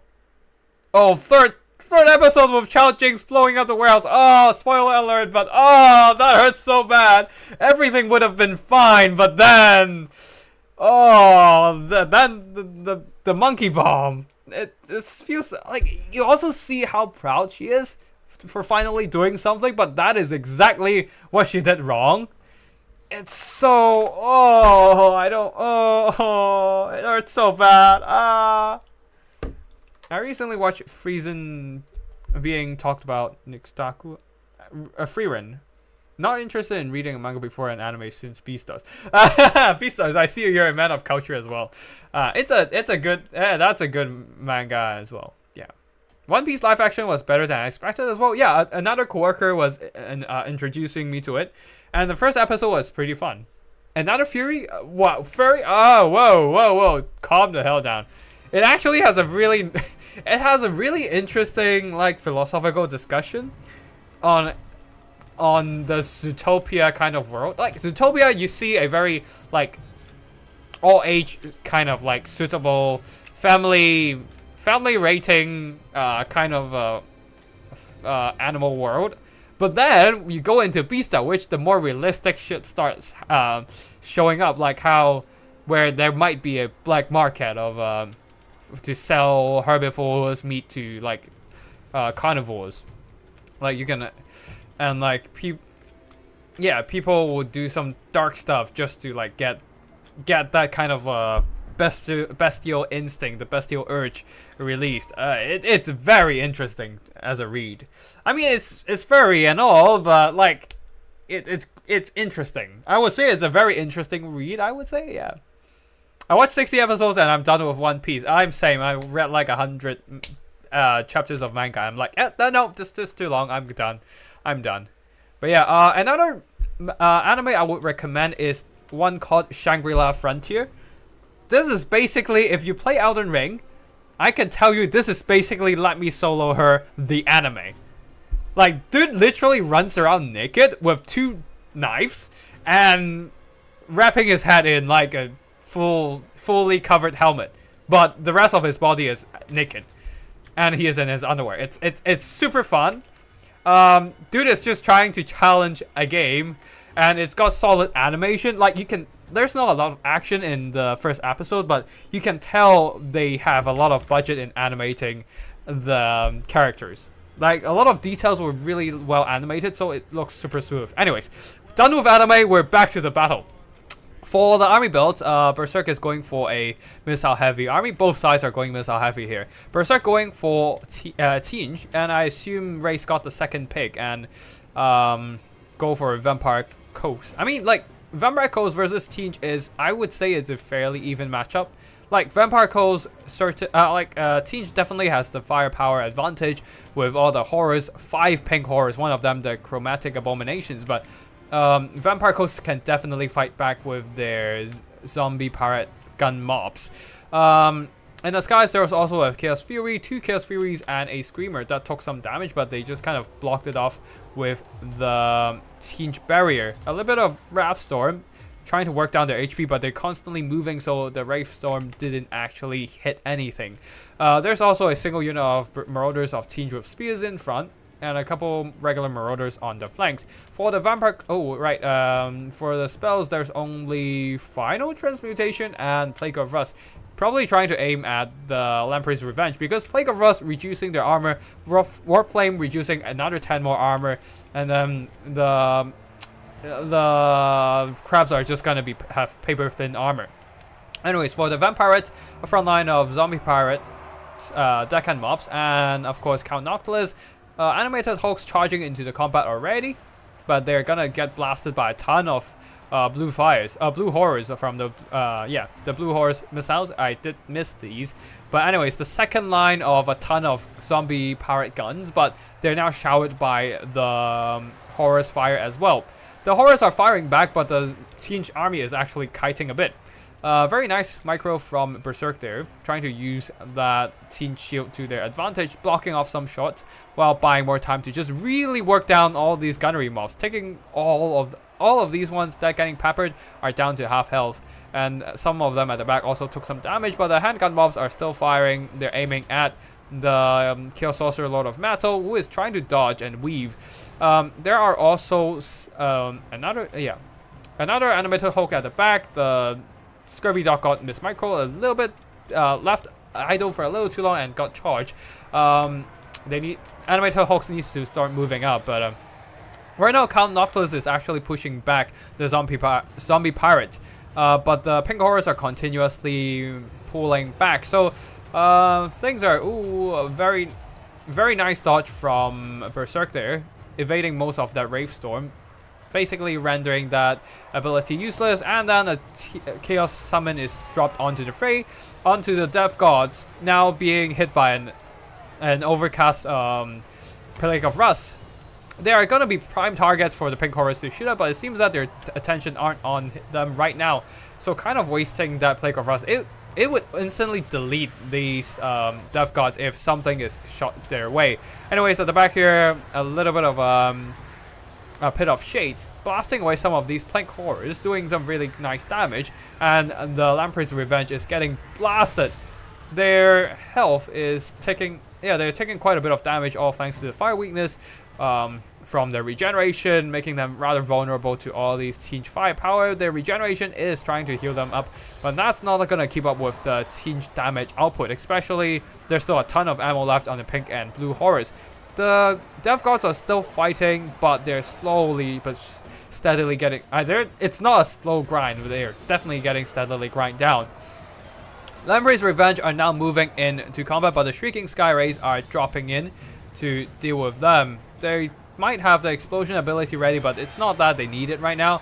Blue Horrors continue to fire, and these handgun mobs are just gonna get annihilated. There are a few of these handgun mobs actually kept in reserve. I'm not sure if this is intentional, probably not. And that means the front line are kind of isolated and get picked off by the Tinge focus fire. The pink horrors still have a ton of ammo left. Blue horrors ran out mostly. Chromatic abominations though do have a lot more ammo than your typical blue horror, so they can fire for days. And speaking of firing for days, The Emperor's Revenge got fired on upon for days, and with the Plague of Rust reducing their armor even further, near down to 60 armor, rather vulnerable to any of the focus fire. Sour Guts, the pink horde of Siege, do have explode on death. That's not gonna be too useful here. Anyways, yeah, okay, cool. We don't have army blockers. But yeah, finally, animated hulks, the ones in reserve, are activated, moving in, and some blobbed up pink zombie pirate handgun mobs are also moving in, but this might be too little too late.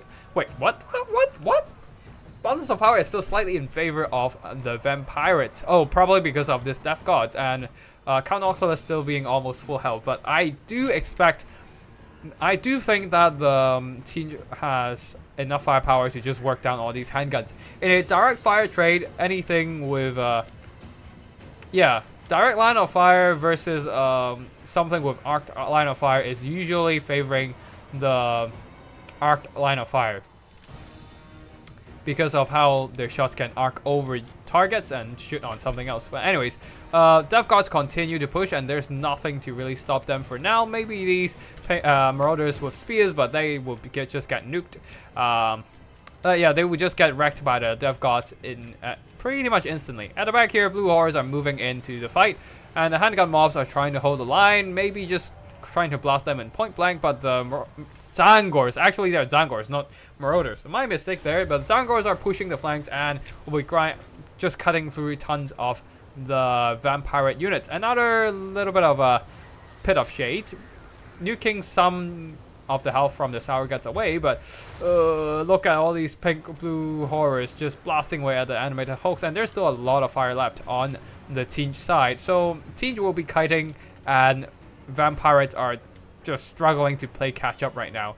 I don't know what can they do right now. The vampire handgun mobs are just gonna get blasted by pink and blue fire. Not the spell, but the horrors projectiles, and the Death Gods is just not catching up. They have 36 speed versus the 38 on the pink horror, so they are gonna spend forever to even get close. So yeah, that's not gonna happen for them, and yeah, the vampires are literally just getting kited to death. I do think that this is the end of the vampires. They have a bit of advantage in the damage value, but unfortunately, that's not gonna work for them. The handgun mobs are getting shattered and crumbling to dust, while the rest of the army is just kind of dying.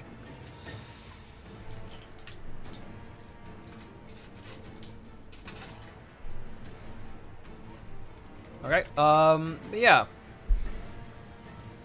Oh, a final transmutation upgraded. Really just working down the health. Really nailing the coffin for the vampires right now. Count Noctis even is getting nuked by the spell. At this point, yeah, I do think that it is the end.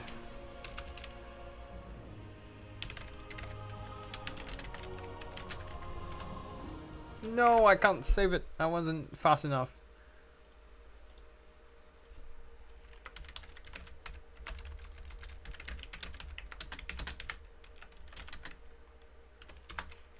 Okay, first game between the two. It's a best of 3, so maybe this is indeed match point for Berserk's Siege army. We couldn't really cover the army performances, but it's fine. It's fine. Okay, so that's fine. I just need to update the scoreboard. So Race needs to win the next battle to stay in the game, or else that's going to be game over. Let's just up that army blocker.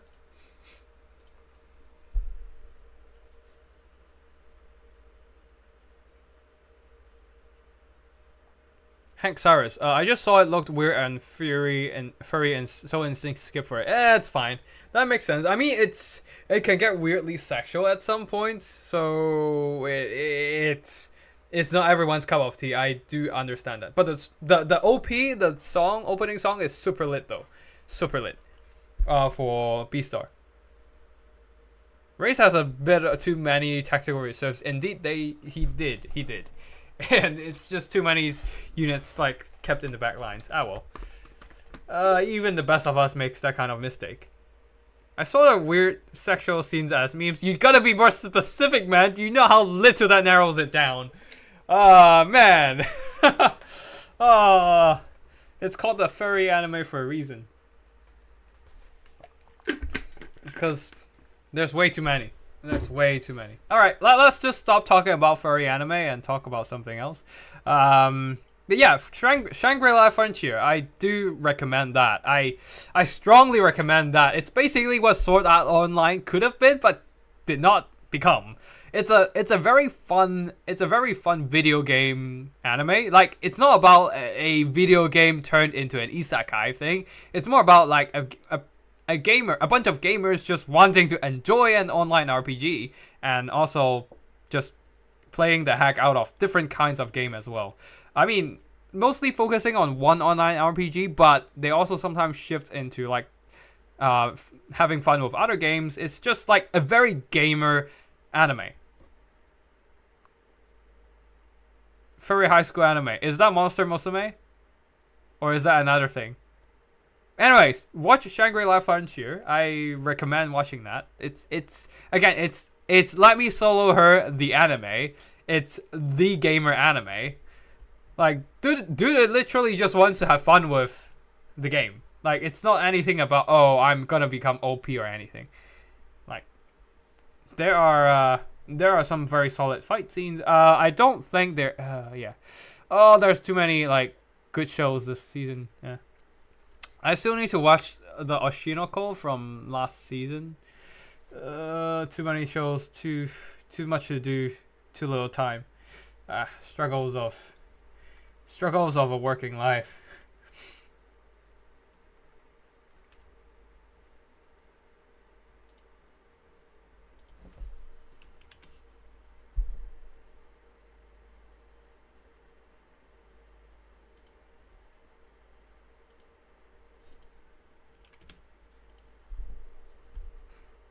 Alright, so let's see what they have.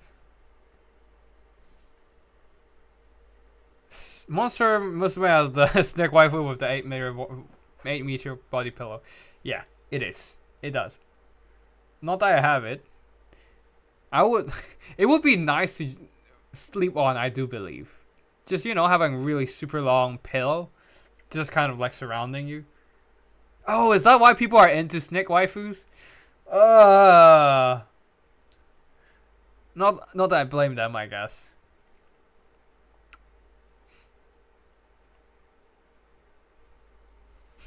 Alright, so do we have the matchups? Dwarves versus Cafe. No! The two box factions. No! Oh! Oh no! What have you done? Yo! Anyways, I think that the Cathay army might have an advantage in this kind of scenario. Just cause they, how to put it? Just cause they have crane guns. Crane guns outtrade cannons. I mean, well, Joseo's outtrade cannons. I don't know how crane guns work, but probably the same. They don't. I don't know if there are enough cannons reaching a critical mass, then maybe they can just nuke all the crane guns in a single volley, but it's gonna be a finicky. I don't know.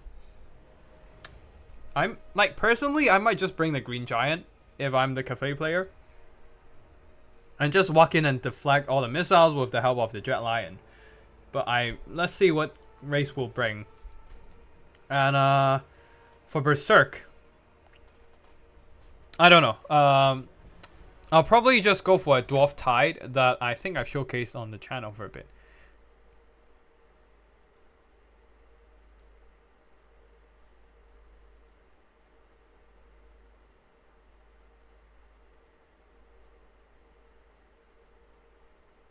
Wait, Hank Cyrus, Setsuon Go. No, not that show.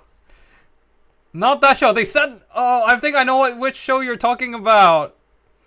Is it where they have all the beasts in, like, all the animal males are literally just animal heads and with fur and all of that, but then when it comes to the animal girls, they suddenly becomes girls with cat ears and like animal ears and just call it a day.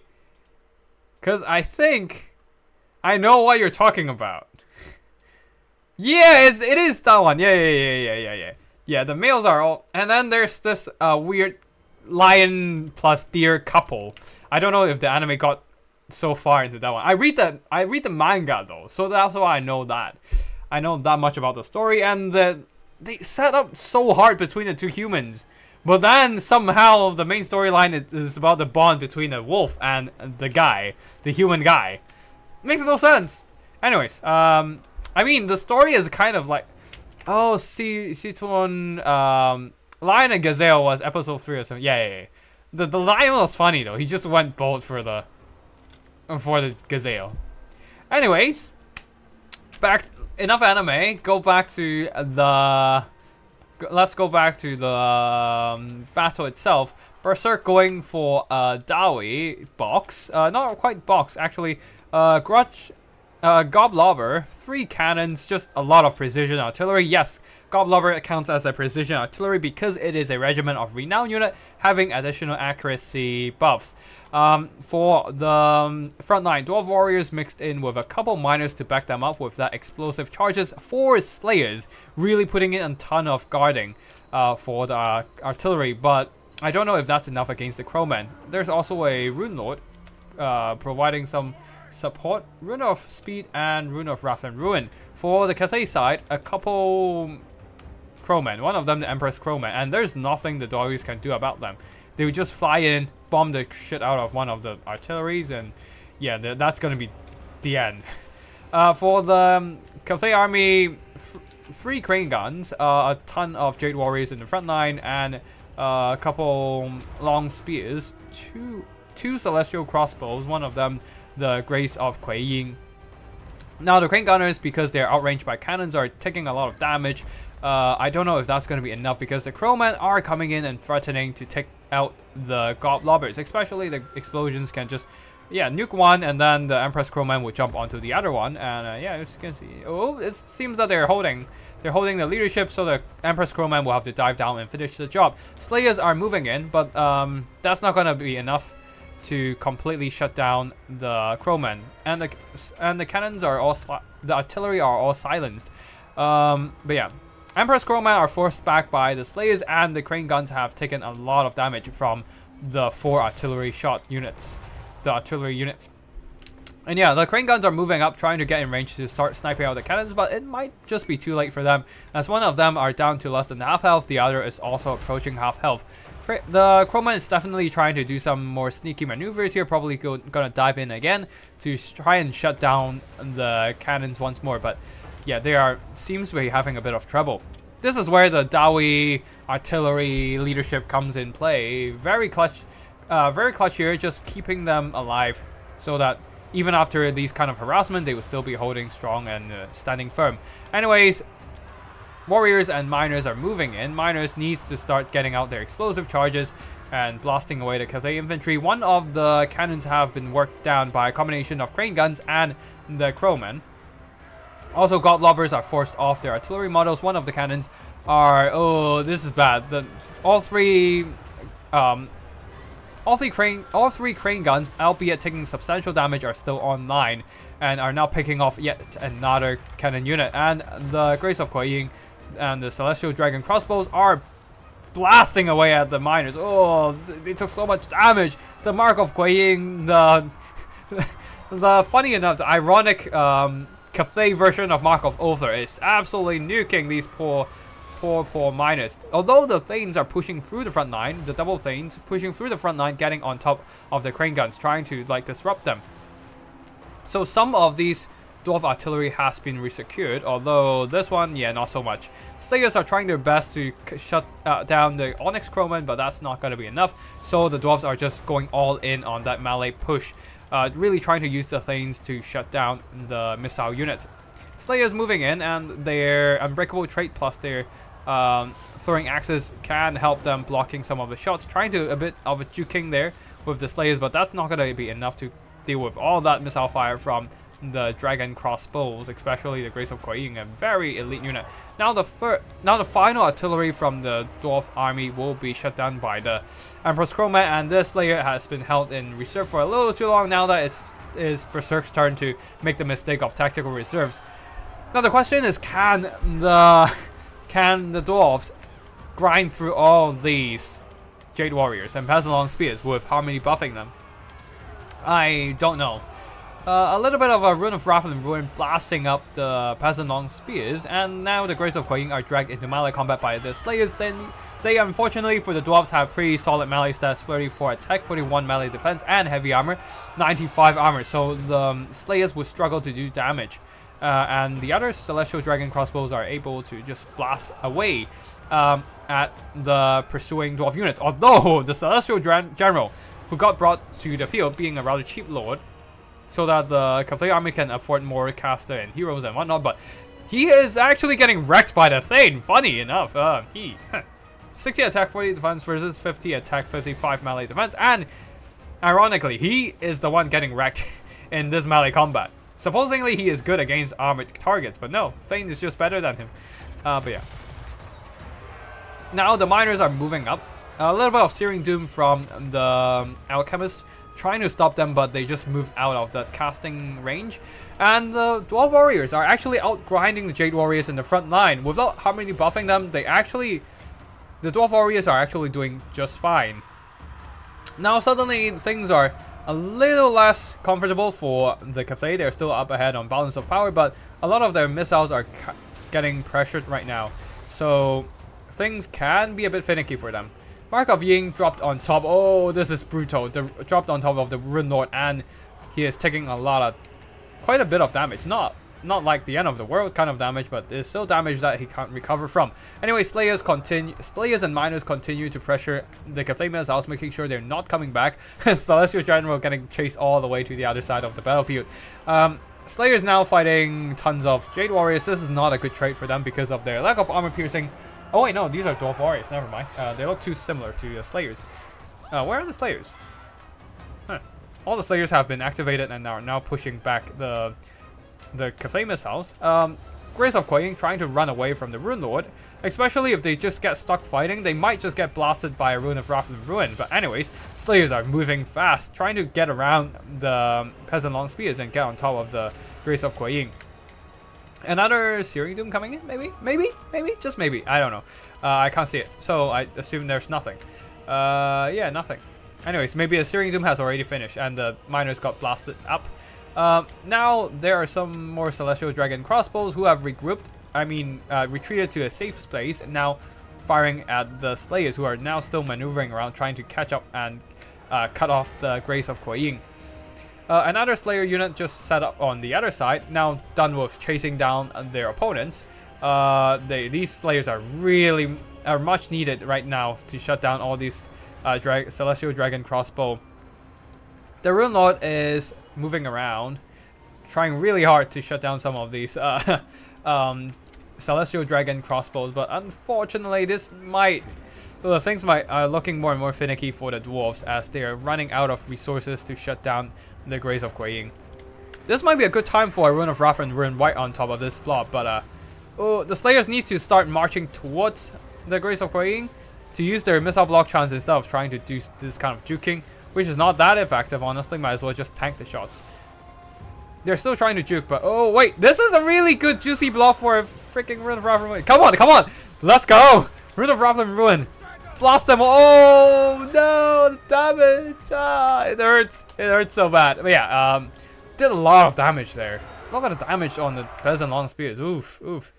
That hurts. That hurts a lot. Okay, this is a surprisingly good game between the Dwarves and Cathay.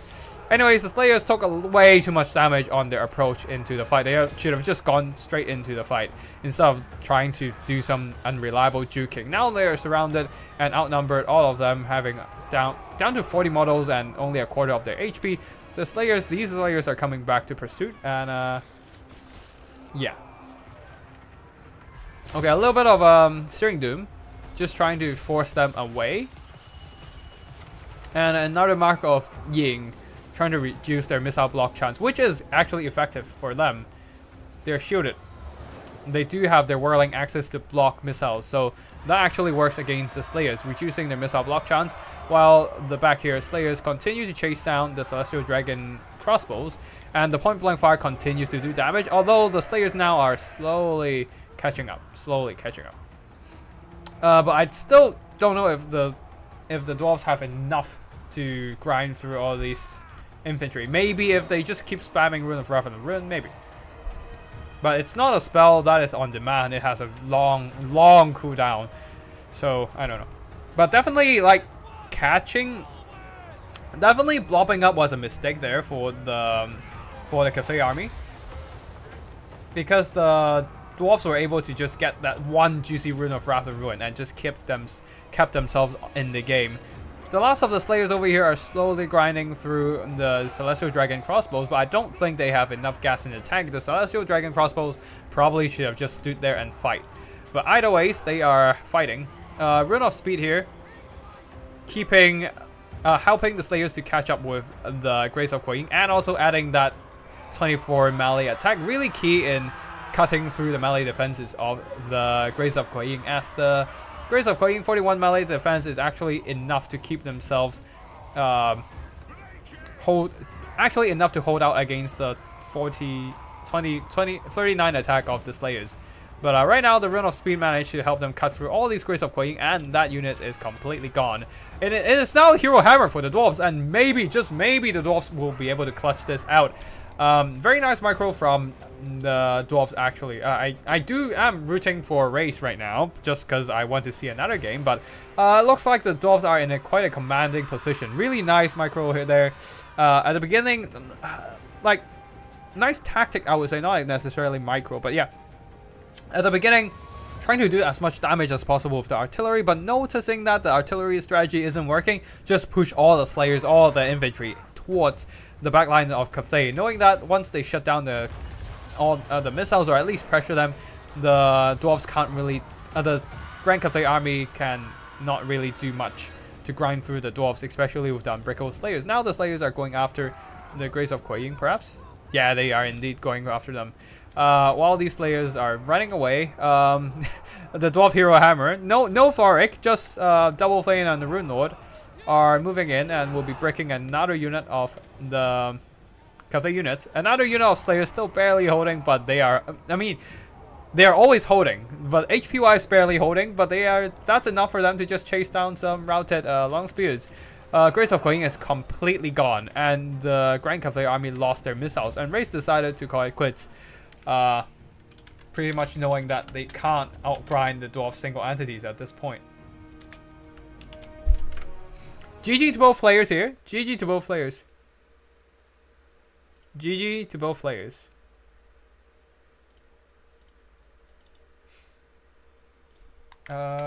Berserk versus Race 2. GG to both players. A very nice game to both sides.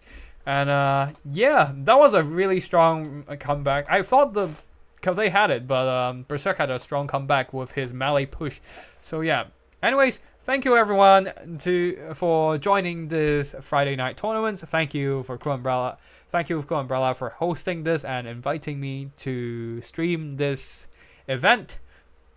We'll take a short break, gonna rehydrate a bit, and then we're gonna move on to the battle replays. Before that, let us just congratulate Berserk for winning this battle, winning the match, winning the tournament, and also GG to Race for putting up a great show for us.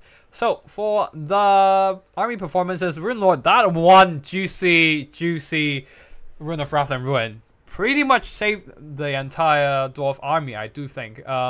Grand Cathay, if they didn't get blasted by the Rune of Wrath and Ruin, maybe they still had a chance, but unfortunately that took out a lot of forces on the Cathay side, and the dwarves were able to grind it out. For the Cathay, for the dwarf artillery, you can see that they didn't do much damage because the Crowman pressure is still way too strong. They're just too good. Like, to jump down, wreck an artillery, and immediately can jump out.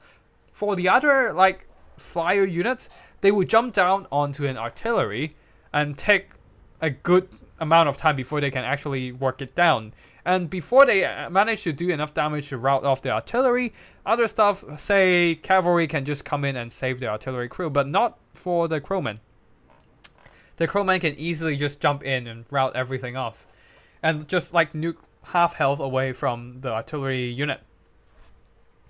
Anyways, the Slayers definitely held the entire army together in the late game. Oh, and also like the thing, one of them single-handedly outdueled the Celestial General, I believe. Celestial General, a little bit glass cannon with only 40 melee defense, probably why they got out-traded. Anyways, it's pretty much just the Slayers and the single entities winning the game. For the Grand Cathay army here, yeah, not much damage on these guys. Celestial Dragon crossbows did some good damage, but Crane Gunners immediately got overwhelmed by the sheer numbers of Dwarf infantry. When all the Slayers plus Dwarf Warriors and Miners got invested into combat, plus the single entities, the Grand Cathay army simply do not have enough assets to protect the missile assets because they invested so much gold into the crane guns and the Celestial Dragon crossbows, which are quite expensive. Still, Onyx Crowman, the Empress Crowman, I've never seen them poorly perform with the combination of grenades and their super elite melee stats. The other Crowmen also traded back their value, and then yeah, it's pretty disgusting. The Crowmen, pretty much the biggest bane of all missile factions when fighting a Cathay matchup. But yeah, GG to both players, and we will take a couple minutes breaking, and then we'll move on to the replay section, where we will be downloading the replays from earlier stages of battle and just showcasing everything. Ooh, okay, cool. We got a lot of replays now. We got like how many games? 1, 2, 3, 4, 5, 6, 7, 8. 8 games to showcase. Yeah, it's gonna take a while, not gonna lie. Yeah, let's try to be fast because I still have some overtime tomorrow. So I still need to go to work, unfortunately. Okay, we don't have that many replay files. I believe some of them were not sent in to me. Sad times. But yeah, it's fine. Wait, no. 1, 2, 3, 4, 5, 6, 7, 8. Yeah, and then I also have another earlier downloaded one, so that's fine as well. Okay, we have like 5 replays to showcase. We're good. Oh, and Ray didn't send it to. Okay, cool. Ray didn't send it to my. Yeah, we have the replays we need then. Ray didn't send it to my to the replay channel. He just sent it to my DM. So.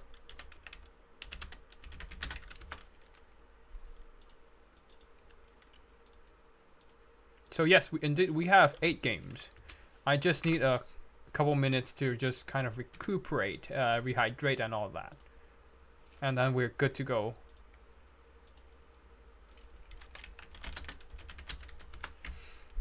Now, you guys probably already guessed most of the outcomes of the battle, but we are still good to look at the action. So yeah, we're gonna check everything out. Wait, no. 1, 2, 3, 4. 1, 2, 3, 4, 5, 6, 7. Okay, we're one battle short. But that's fine.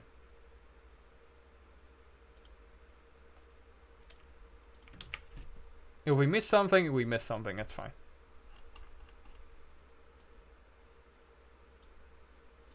Anyways, GG to everyone. I am just gonna give me a couple minutes, and I'll be back for all the replay catch-ups.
Alright, hydrated, and we're back. We just need to turn off all the assets at the bottom there, and we're good to go with all the replays. Let us just first start with the fight between wait, where is it? Yeah, Joy Boy and Cyrus.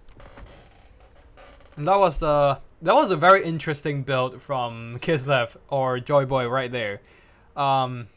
Going full Tsar guards on their front line. Actually, can you bring 7 Tsar guards? Can you bring like wait, they're variants, so that should be fine. I just need to check out fruit rules.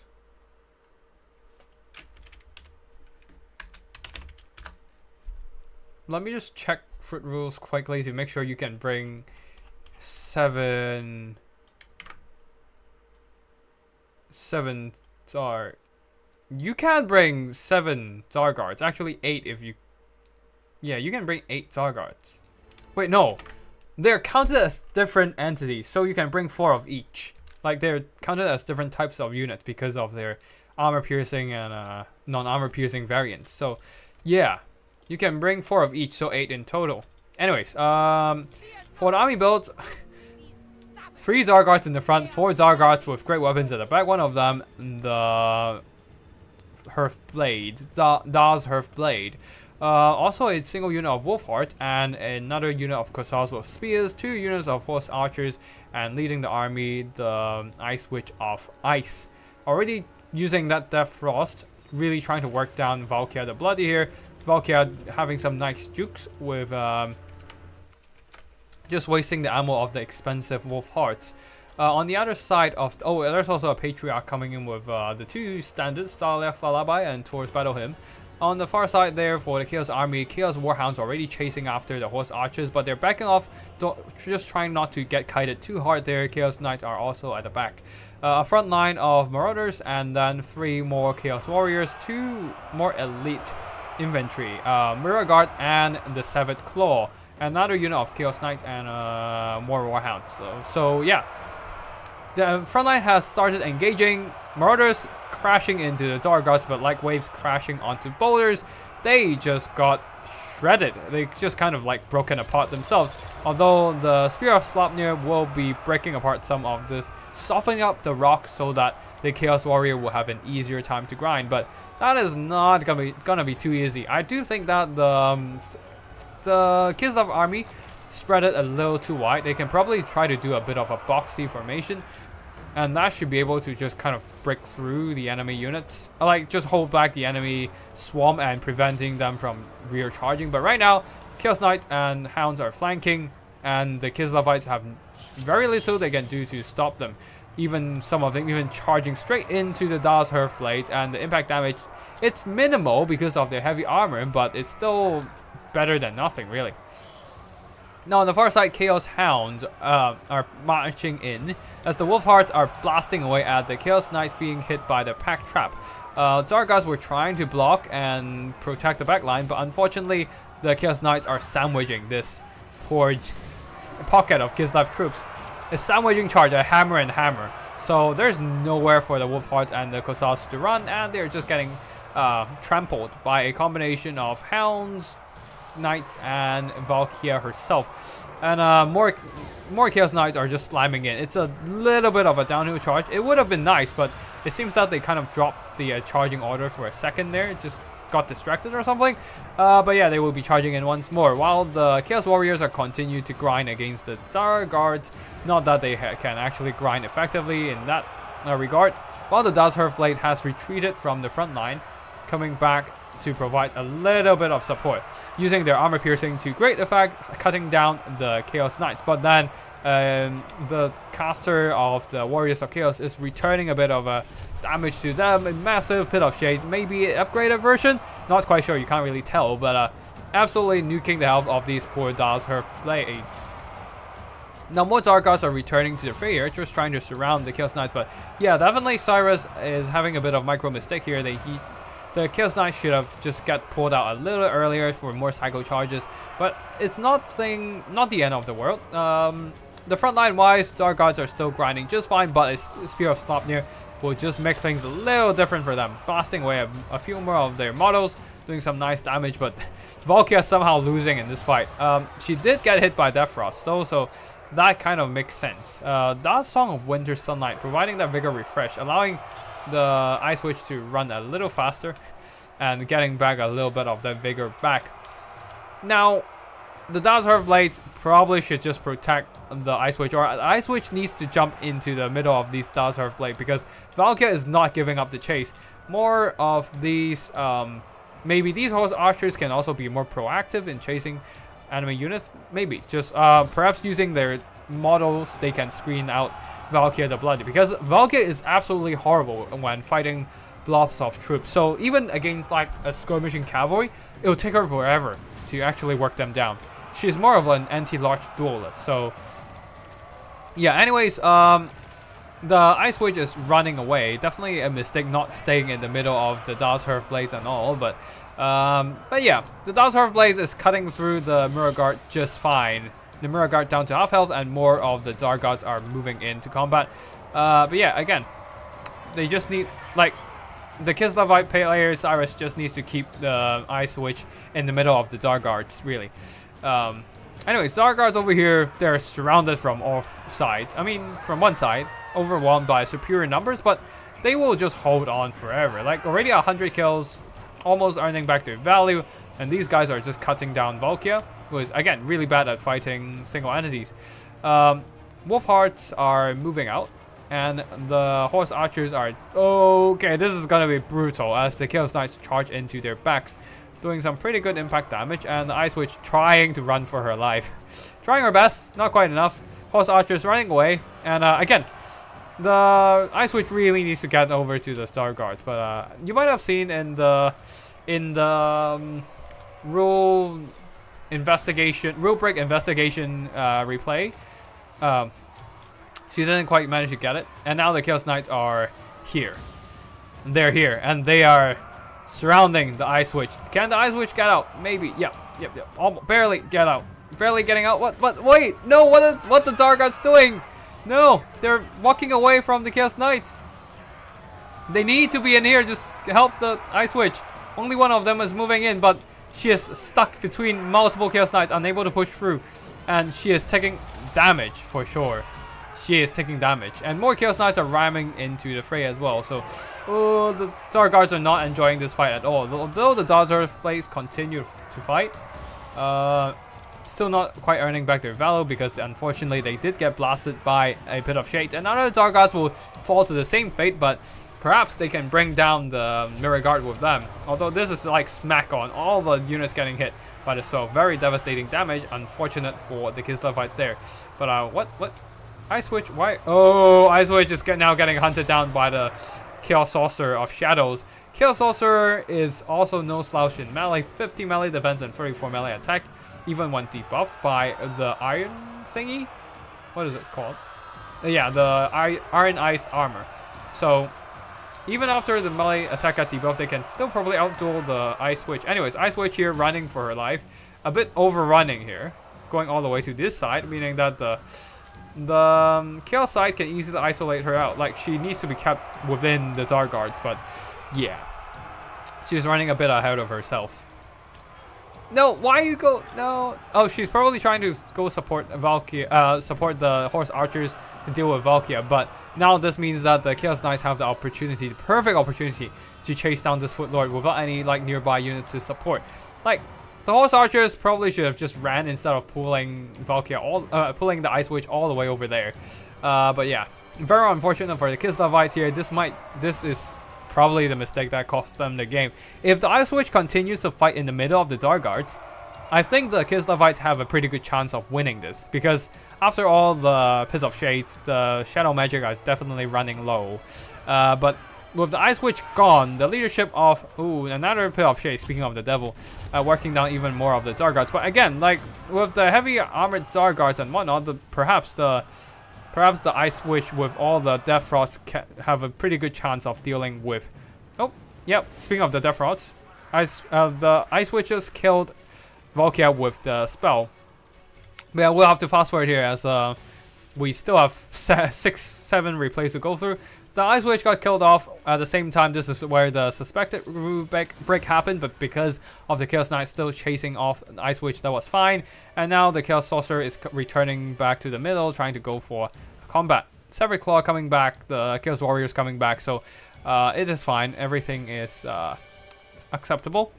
And now, I do think that one mistake that Joy Boy made was the not keeping the single entities close to the infantry support, allowing the Chaos Knights to just and other Chaos units to isolate them and finish them off. And now another Pit of Shades and the Dark Guards are kind of down to quite a bit of lower health. If the Ice Witch survived, the Death Frost could have been used to work down the Chaos Sorcerer, but alas, that's not the case here. And the rest of the Dark Guards will be outgrinded by the Warriors of Chaos. The Dark Guards are still quite healthy. I do think that the balance of power is a bit drunk, but with the Psycho charging from the Chaos Knights, the impact damage is gonna be substantial. And then, of course, somehow, I do think that the balance of power is kind of drunk here, because like army losses is approaching for the Kislev fights, but because of the Psycho charging from the Chaos Knights, all the impact damage is gradually working down the Kislevite's health, while the Chaos Sorcerer continues to fulfill its attacking role by hunting down a routed Kislevite unit. Now, for the army performances, 2,000 gold worth of damage value on the Chaos Sorcerer, definitely earning back its worth, and the Chaos Knight, a lot of solid damage with the Psycho charging. This is the problem of an infantry heavy army. If you go for infantry heavy, that means like a high impact shock cav can simply charge it down with Psycho charging, and you can't really do much about it. So that's why you don't see like a full infantry army against high mobility faction usually. But yeah. Anyways, I'm just gonna go through the damage value. The Dark Guards definitely did their job here, but not quite enough to carry the game. Unfortunately, they were very close to carrying it, but alas, the Psycho charging was a bit too much, and the Pit of Shades too, really nuking their health. Next game. We have 1, 2, 3, 4. Yep. Seapower versus Koala Skaven versus Bretonnians.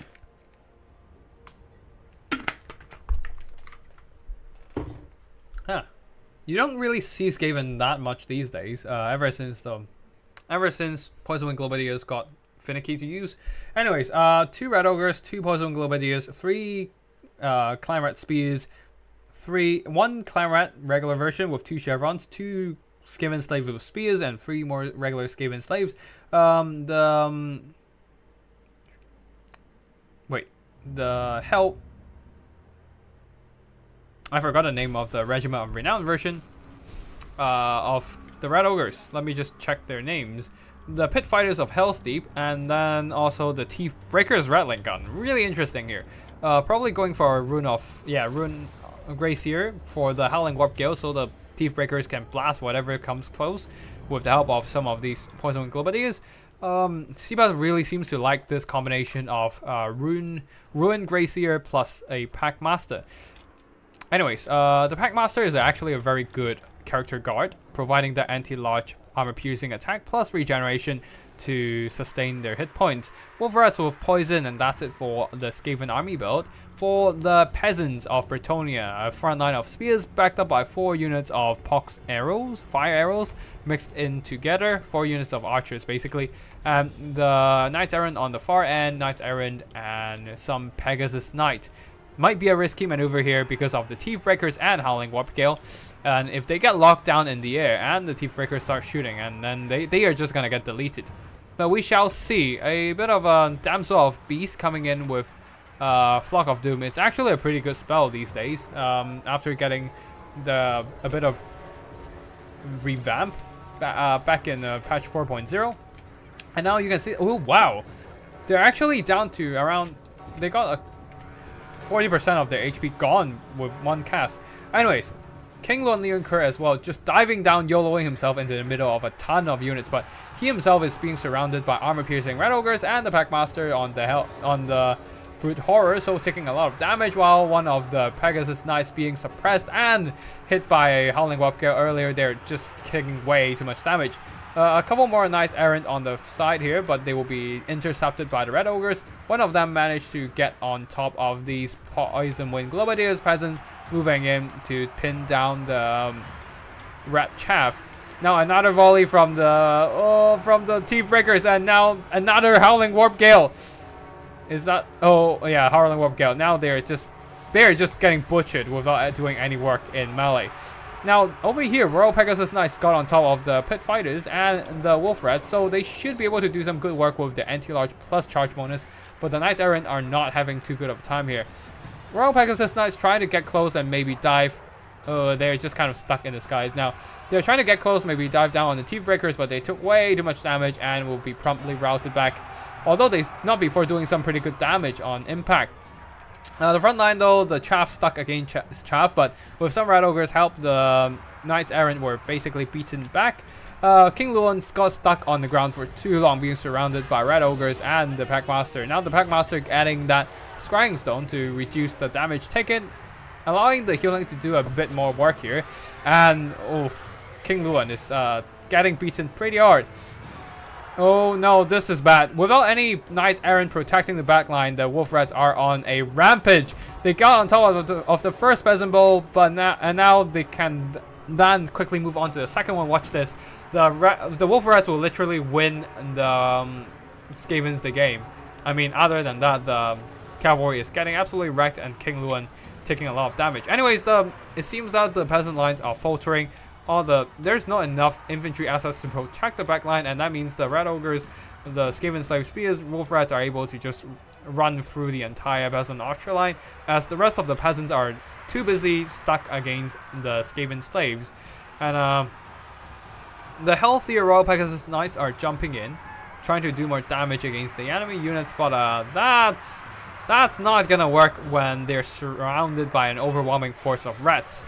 So yeah, that's probably gonna be it. Another Scorch casting on top of the peasants, nuking around a quarter of their health, and all the peasant archers are routing, and the Royal Pegasus Knights are taking more and more damage. King Luan is also running low on health. His regeneration, his beloved son of Bretonia, is not getting enough health back in time. So yeah. Oh wait, the ladies champion is not getting enough health back in time. And wait, he's still getting some health, but not quite enough to win this game. So yeah, that's going to be a Skaven victory there. And yeah, let's have a look at the army performances here. I feel like it's pretty much, yeah, the Packmaster and some of these Red Ogres carrying the game with all the damage, especially surrounding and beating up King Luan Lian Ke. Teeth Breakers as well, doing a lot of damage to the Royal Pegasus Knights in their short lifespan, before getting broken off by a combined charge of 2 Royal Pegasus Knights. Also Wolf Rats, this one 900 gold worth of damage value, routing off multiple units of Peasant Bowmen, while the rest of the Chaff units not doing much, but they mostly distracted the Peasant Infantry, so that they were unable to protect the Peasant Bows at the back, who didn't do much damage this time. And the Knights Errant, yeah, they are just not great of a cavalry, being hit by Red Ogres, quickly routed. Maybe too much value was spent on the flying cavalry. Like maybe perhaps more Knights of the Realm would be a better pick here, just using the sheer numbers of Bretonian cavalry to overrun the Skaven formations might be the key here. 1,000 damage value on King Luan Lian Ke, also pretty sad times for him, being surrounded and beaten up by armor-piercing Skaven monsters. And yeah, peasants being peasants, not doing much with their spears. Next battle. RR versus Bretonian Chaos Knights go brrr. Wait, no. Brr? Chaos Knights? What do you mean Brr Chaos Knights? I'm pretty sure this is a wrong file name. Anyways, Rite of Rohan versus Berserk. We have a couple Sisters of Avalon, and then 3 units of spears, 2 of them the Sylvan Guard, 3 Sloven Sea Guard, 4 Horse Archers, Illyrian Reaver Horse Archers, 1 unit of Eagle Claw Bolt Thrower, a Life Mage, a Light Mage, and Tyrion. they're going against Nurgle, who is going for a heavy cavalry build. 3 Chaos Knights, 1 of them with lances, 2 of them with axes and shield. A Chaos Sorcerer, Lord of Nurgle, coming in with his everlasting crown, crown of everlasting conquest, providing that solid healing of 0.2% per second, so making him extremely hard to kill. Exalted Hero of Nurgle supporting him, and yeah, as I said, 1 Lance Chaos Knight, 2 Lance Chaos Knights plus a single axe and board Chaos Knight, and then a super wide infantry line, 5 Marauders and 5 Nurglings and 3 Marauders. Now the High Elves might be in a bit of trouble here, as there is not enough assets to hold back the infantry pressure. This is more of an anti-monster build, with the Silvern Guard and Spears holding back a few of the enemy elite units, and then the rest just start shooting at the back. But alas, this depends on whether perhaps this depends on whether the Loven Sea God and the Sisters of Avalon can shoot down all the Nurglings and Chaos Infantry. Like, they need to shut down all these kinds of they need to shut down all these infantry first before the missiles can start shooting. But right now it seems that the attention is on dealing with the Chaos healing. So Tyrion going up to hunt down the single entities here, but I would say it might be a bit of a mistake, as the missiles are quite distracted and unable to deal with the Chaos Knights right now, who are moving into flanking position, and the Eagle Claw Bolt Throwers simply do not have the protection they need from multiple Chaos Knights threats. One of the Sisters of Avalon are able to shoot down the Chaos Knights pretty well, but not enough to render them combat ineffective. Spears moving up to block off enemy infantry on the front, while the Illyrian Reaver Archers continues to kite. Oh, the Loven Sea God took a lot of damage from the Plague Mortars. Now a bit of friendly fire incoming, but the Nurgles can take that, kind of. Not the greatest situation, but the Wood Elf box is pretty much opened up right now. The Soul Grinder is also blasting from afar, so yeah, the Sisters of Avalon is gonna have a bad time. Earthblood trying to sustain their HP, but a charge from the Chaos Knights with Lances will be working down their unarmored health. More Chaos Knights with Lances are also like piling in. Wait, this is a whole unit actually. And the Spears are not enough to peel them off. And yeah, right now with all the sheer numbers of Nurgle units, the High Elves are struggling to hold back the Plague Tide. Like, Loven Sea God got dragged into melee by the Marauders and are not trading cost efficiently. The Eagle Claw Bolt Throwers are still firing, but they're not killing the Soul Grinder anytime soon. Especially with a bit of a Fleshy Abundance healing, or was it an army ability? Not quite sure. Anyways, Tyrion getting hit by Rancid Visitations, draining his health away, as the Nurgle side knows that they can't actually outfight him, so they need to start playing dirty and use some sneaky magic. Anyways, Net of Ammon talk from the Light Mage, holding down one of the Chaos Knights, but that's not going to be enough to wreck them yet, as more and more Chaos Knights are just pouring into the backline, and once the net wears off, they're just free to move in and start hitting up these unprotected Sisters of Avalon. I say unprotected because not because there are not enough nearby units, but because the nearby units are all like distracted and occupied otherwise. And now the Wood Elf missiles, the High Elf missiles are completely compromised. Tyrion is still fighting, but his Heart of Avalon has been used once at least, as you can see here, or he got hit by regrowth, I don't know. But either ways, he is approaching his heal cap, so not too much healing is left for him, while the Silvern Guard and Sisters of Avalon are just not trading cost efficiently, just trying to fight back the Nurglings, and their missiles are kind of wasted over here. And yeah, Nurgle, the balance of power is quite even, but I would say Nurgle is in a commanding position, as all these High Elf missiles have been compromised. Tyrion is also at his heal cap. Actually, everyone is at his heal cap over here, except the Soul Grinder. But anyways, the Spears are trying to grind it out, but surrounded by all these Nurglings, they are gonna take damage for sure. And the Silvern Guard are holding firm, but the Sisters of Avalon just don't really have the opportunity to keep firing. Tyrion is also running low on health and will be finished off as he was 1v3ing multiple armor-piercing entities, the Soul Grinder of Nurgle and the Exalted Hero of Nurgle. So yeah, I do think that that's the end for the High Elves, as the Sisters of Avalon holding up that balance of power alongside the two mages of High Elf. Unfortunately, they can't really carry this battle with being compromised in melee, being pressured, and unable to do the missile damage that they're mostly known for.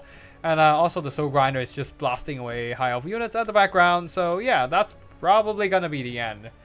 And a bit of more of healing, just trying to keep them in the fight, but what can they do? Like, they're just gonna keep getting dragged into melee combat, and all their ammo is just gonna get wasted.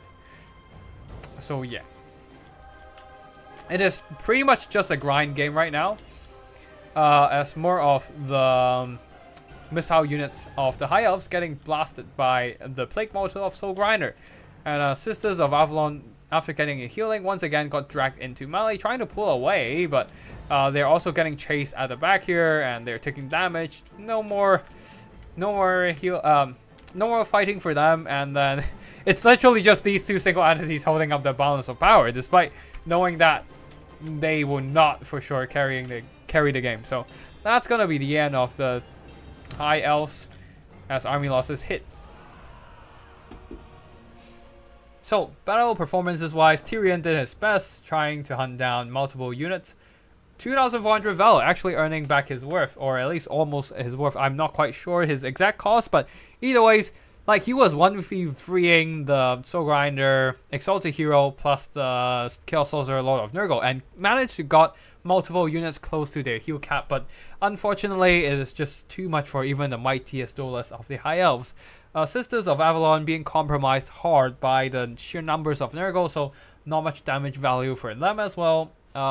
For the infantry wise, they were just fighting. Oh, the Silvern Guard got some good damage, dragging down the Chaos Knights, but the rest of the army not so much. The heavy armored Chaos Knights of Nurgle just really grind through the remaining lightly armored High Elf roster. As for the Nurgle army, Chaos Knights earning basically the carry of the game alongside the Soul Grinder blasting away the High Elf archers. Oof, Chaos Sorcerer Lord of Nurgle. Right, yeah, I forgot about that part. Like, the Tyrion probably could have win out the 1v3 duel, but then the massive visitations from the Chaos Sorcerer Lord just constantly dropping his HP effectively, so he in the end didn't really have much HP left to fight off the Nurgle trio. For the rest of the army here, the Exalted Hero of Nurgle did some pretty good damage in melee. He does have armor piercing, making him more effective in hunting down characters, and then the rest of the army not doing well, doing some pretty good damage on the Nurglings and some of these marauders. And yeah, just when they managed to get their hands on Loven Seagod and Sisters of Avalon, because they're relatively expensive and not particularly good in melee. Like, they're decent in melee, but not particularly good against an overwhelming swarm of enemy infantry. So yeah, the Nurglings can still trade cost efficiently in those fights. Now, Greenskin versus Kislev, Anti-Kaiju versus Raced. Kite versus Melee Rush, interesting. Well, kind of a melee rush, not too much of a melee rush. But anyways, Grand Cavalry preparing to deal with the Kislevite missiles, 2 Jet Lions, and a bunch of Crowmen, regular Crowmen, Empress Crowmen, 2 Jade Warrior crossbows with their shields. Wait, no. 1 Jade Warrior crossbow with shields, and 1 the Bandits of the Silver Road or something like that. And yeah, and Miao Ying leading the army, 3 Jade Warriors, 2 Horsemen, and 4 Peasant Long Spears, plus 2 armor-piercing halberds, the Jade Warrior halberd. Kislevites going for a kind of a kite army. Sorry about that. That's my water bottle. A ton of Akshina ambushers. One of them the Wolf Hearts. 2 Akshina ambushers, Wolf Hearts. 4 Kosaurs, the unarmored variant.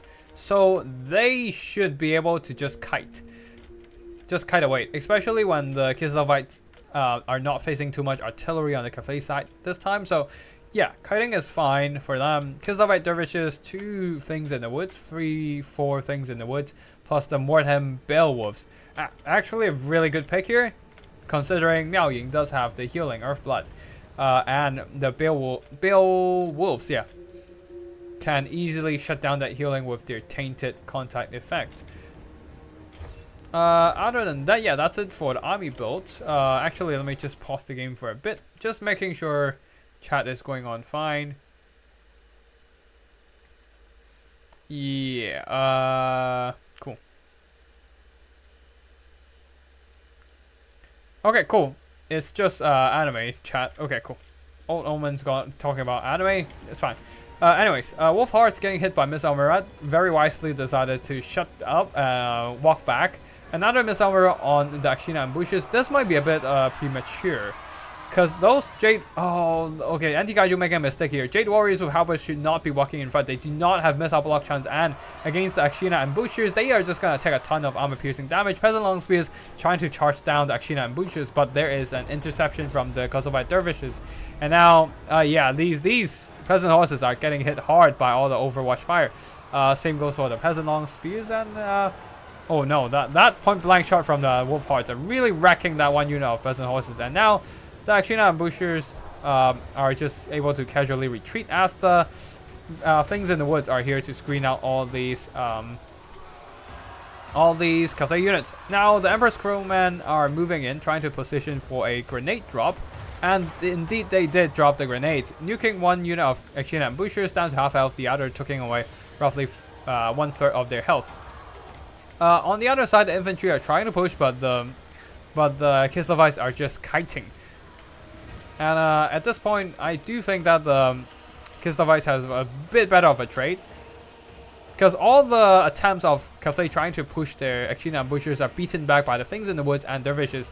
Emperor's Crowman can probably wreck a couple units of Akshina ambushers, but there's always the Mordheim Beowulfs here close to support. Now, some of these Kossars are being pushed back, and the Jet Lions are here to shut them down, but... yeah, the infantry are all over the place for for the Grand Cathay army right now, and this is not a good sign. Because right now, the Kislevites with their mobility advantage and missile advantage over all the Kossars, Akshina ambushes, some even deployed on the far flanks, I believe. That's why we didn't see them. They can actually just isolate and just shut down the Grand Cathay army one after the other.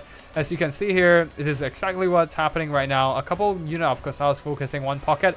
The other pocket of Akshina ambushers focusing down these missiles at the back, with the Kosovo Dervishes diving into combat. Very cost efficient cavalry right there. Having that bit of unbreakable can really help them tie down enemy units for a prolonged period of time. And now they are just pushing back the bandits of the Silver Road. So yeah, I do think that the Kislevite army has the control of battle. Like, against this kind of kiting army, the only hope you have, if you don't have artillery, is pretty much just forming a square and try to hold out. But right now, the Hailstorm Bombardment working down some more of the health on the Peasant Long Spears, and this is a very, very solid textbook kiting play, really. And Jade Warriors being dragged away by chasing after the things in the woods and now isolated and shot by multiple angles. Shot from multiple angles by the Kossars. Another missile mirage to shut down the Akshina ambushes, but there's no other units to chase them off right now, as the Emperor's Crowman is pretty much worked down. They still managed to earn back a shit ton of value, 1,500 gold worth of damage value, but that's not gonna be enough to save them, as the Dark Blood tainted Mordheim Beowulfs are here to support. A little bit of Earth Blood, but they're still tainted. That sounds like I'm like... oh wait, no, they're away from the Mordheim Beowulfs now, so the healing actually works, but that's a little too late for them. They barely hang on to their leadership, but with only 10 models, 600 HP, what really can they do, right? Anyways, at the back here, Akshina ambushers getting hit by their own missiles, as the missile mirage did get dropped on them by the Jet Lions. Very nice choice of spell here, but unfortunately that's not gonna do too much. Or is it the bounce? Oh, it's just Stormer Shadow. So no bounce spells for no missile mirage from Miao Ying. I don't think she has one actually. But either ways, another hailstorm whittling down the health of the Jade Warriors, and now, yeah, it's literally just it's pretty much just the Kislevites continues to kite away. Jade Warriors now chasing after the Modham Beowulf. The Beowulf just simply runs away. Jet Lion now got hit by the pack trap, unable to move, leaving only one Jet Lion to chase after the Akshina ambushers. Over here, Jade Warriors moving into the Akshina ambushers, but the Akshina ambushers can simply move away as the other Akshina ambushers, still having full health, untouched, completely untouched, now blasting away at the... Yeah, they're completely untouched, and now just kind of shooting at these poor Cathay unit.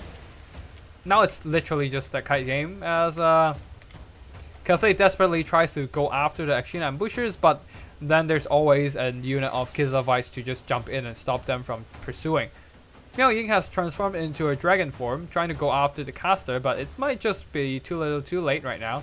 She can probably kill her, but the Akshina ambushers is a real problem here, and there's so many scattered units of Kislevites here that can easily kite away. So Miao Ying transformed back into the human form, but the Mordheim Beowulfs are here, and she is indeed tainted by the dark blood, so she does not have any healing available. Very nice, and that's gonna be the end. Like, very textbook kind of kiting with infantry from the Kislevites here. Just shoot them and pull back. Once the Grand Cathay enemy tries to pursue you, they break up formation, isolating their units, making them perfect pickings for your superior mobility and a ton of missiles. And that is exactly what happened here. The Crowmen did earn back a lot of value for being a superior unit, but unfortunately, the infantry, when trying to push the superior missile forces, they just get countercharged and stopped by a ton of the mobility. So unfortunately, they just get kited to death. Jet Lions try their damnness to fight back, but well, that's just not going to be enough. Same goes for Miao Ying here. Like, it is a very solid melee rush build. It's just that it's an armored fist that hits nothing, because the Kislevite is just dodging and weaving, and once the armored fist got distracted and like scattered, and the fingers got spread out, the Kislevites turn into pincers, clamping onto each individual finger and breaking them. Yeah, doing some painful damage overall. The Akshina ambushers did well, and the Beowulfs really clutch in here, just denying all that healing from Cathay. Akshina ambushers also doing some solid damage, while the rest of the army just kind of pick apart. Like, there's not a lot of damage on these Kislevite units, but because they conserved their HP, the balance of power of the Kislevite army held high, and just pushing the Cathay army all the way into disadvantage. Anyways, this is going to be Sipa versus Phoenix King, and Phoenix King is going spicy with Collect Sun Eater. Yeah. Bretonnian instead going for quite meta build. Yeah, quite meta indeed.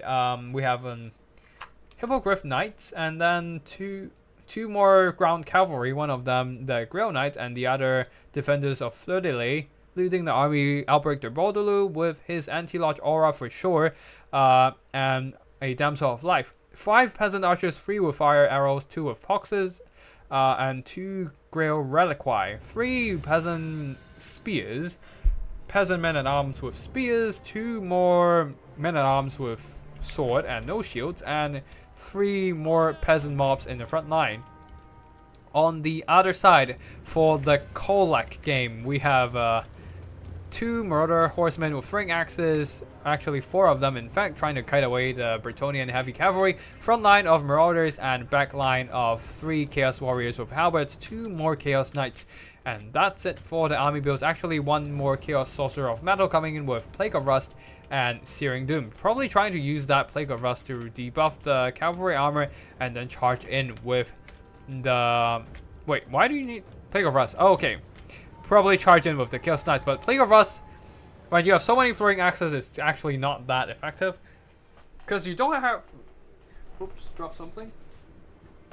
You really don't have much to synergize with in this build. Everything is armor piercing. Other than your Marauders, which is not great damage dealers, and your Chaos Knights, which you probably won't want to rely on them to trade against the Bretonnian Cavalry. Anyways, maybe, just perhaps maybe Colexanator will let us see something amazing here, but we shall see, because he is definitely not a meta character.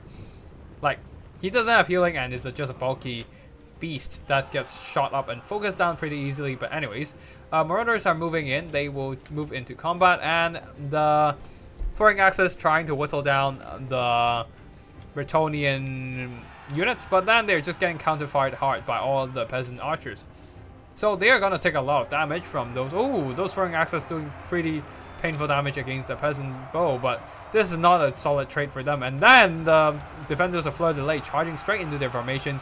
They are moving away now, but they're still taking substantial losses that could have been avoided.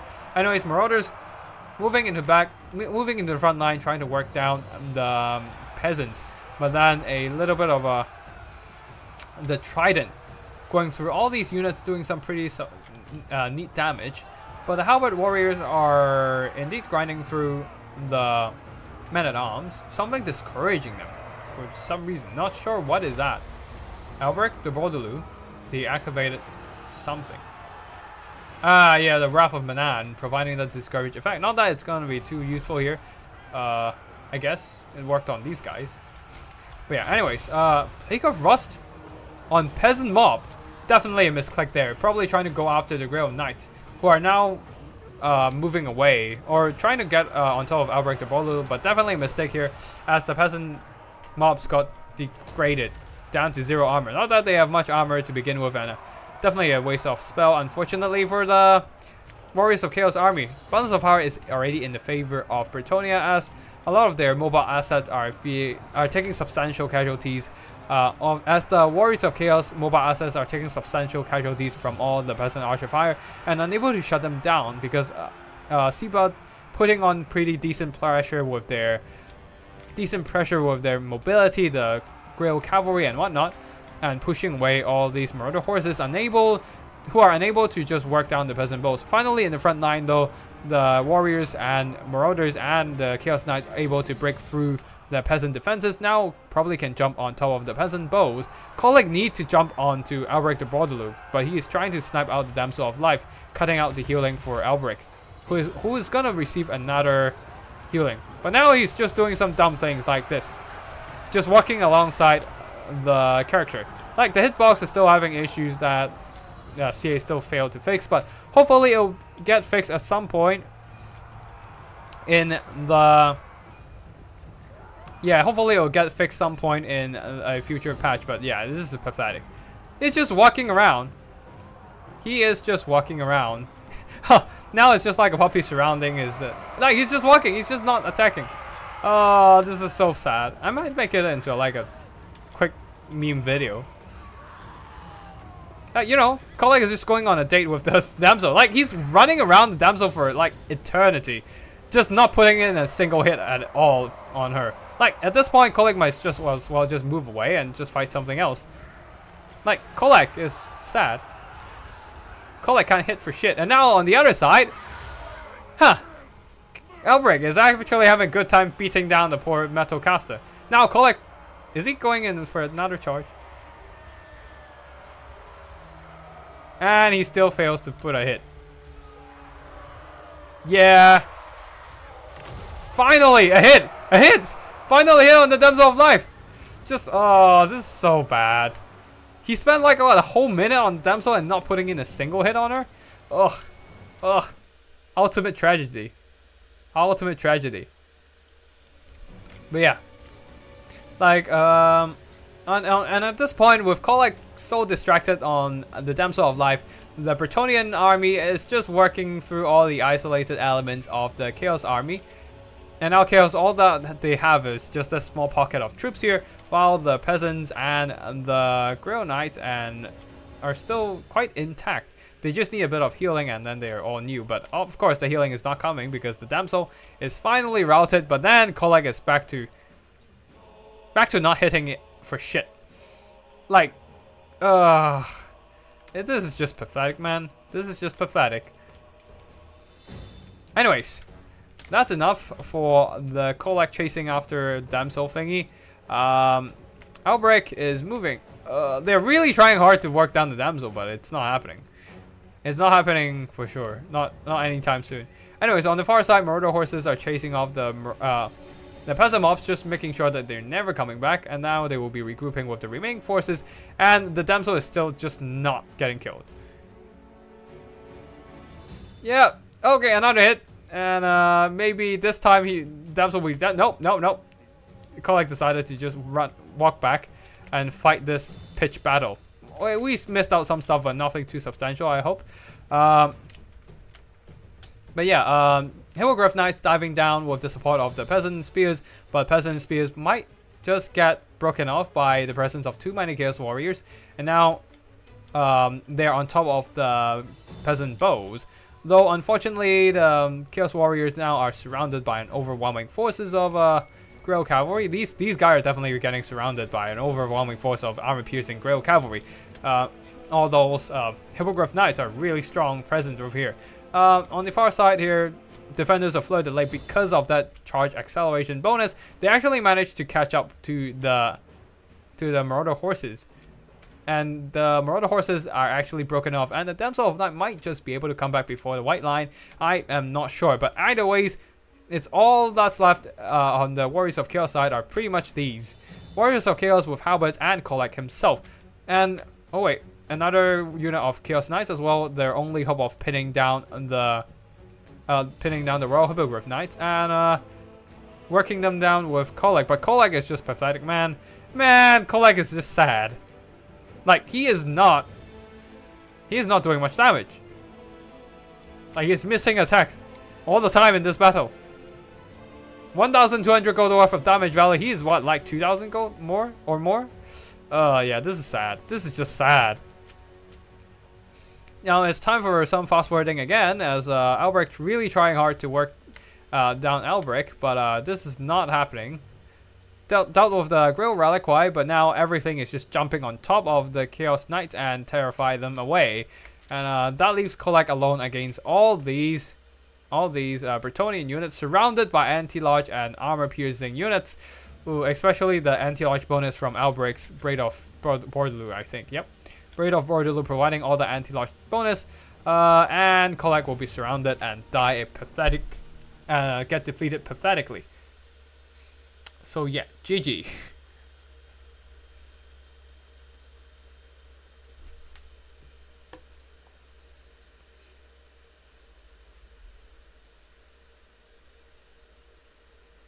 Yeah, the true Kolak experience. I might just do a short video about this pathetic Kolak experience. But yeah, anyways, because of Kolak just always missing, he dealt good damage, don't get me wrong.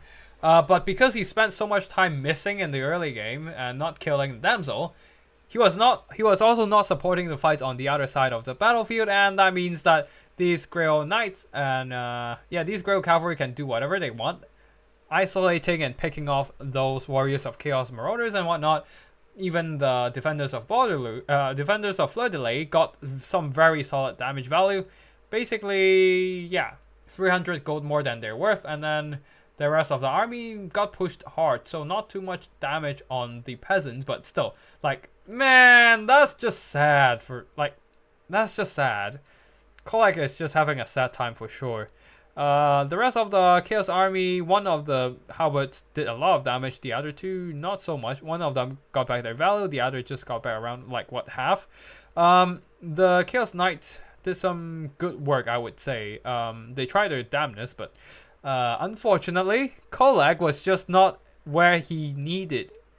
He was not where he needed. So, and a lot of the fights could have gone differently, I would say, if Kolak was in the right place. But no, CA decided, you know what, foot characters should turn invincible again, and all the non-foot characters should have a wonky attack animation and hitting hitbox and all that. So yeah, Sad times. Throwing axes though, I do think that Phoenix King did mismicro these guys, allowing them to get caught by the defenders of Fleur de Lis and being shot by the pox arrows and whatnot. So they didn't do the damage they're supposed to do. So last two games for the night here: Kislev versus Kislev and Kislev versus wait, have we seen this? Yeah, we've seen this. So like one last battle here: Kislev versus Kislev, and that should be the end of our night. Kolak being mid. Mid is an understatement. Mid is an understatement.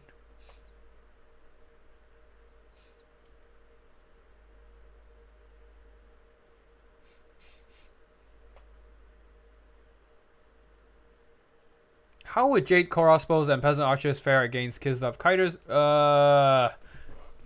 Depends on how skillful the kiter is, because if you have something in front of the archers, I mean, this is not this.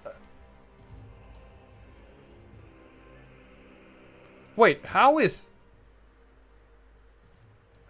Wolf Blade banned? Wait, FB Lad is what? FB Lad is in the censor bank? What? Wolf Blade FB Lad is actually censored. What the fuck? CA, what the hell is going on with your censorship? Anyways, yeah. Wolf Blade actually got his name censored. Because FB Lad is a thing. I don't even know what is offensive about it. Anyways, but yeah, usually the kiter, if they can kite away and shoot down the soften up the front lines, it is there's not enough range for the second line of archers to fire back, and eventually they will just get whittled down. It really depends on the skill level on both players, but yeah, it depends. Anyways, army belts. For the green Kislev, a front line of armored Kossars and backed up by a line of Akshina and bushes mixed in with Kossar with spears, and then yeah, a bunch of mobility. Kossovite dervishes and winged lancers combined, and then we have a Zarina Katarine leading the army, coming in with Death Frost and Ice Maiden Kiss. On the other side, a relatively kitey army. Kossars and Spear Kossars and a bunch of Wolf Hearts. Akshina and Bushers at the back there, deployed at the far back. More Kossars and a ton of things in the woods. Also leading the army, we have Boris Ursus and a Frost Maiden of Ice Magic.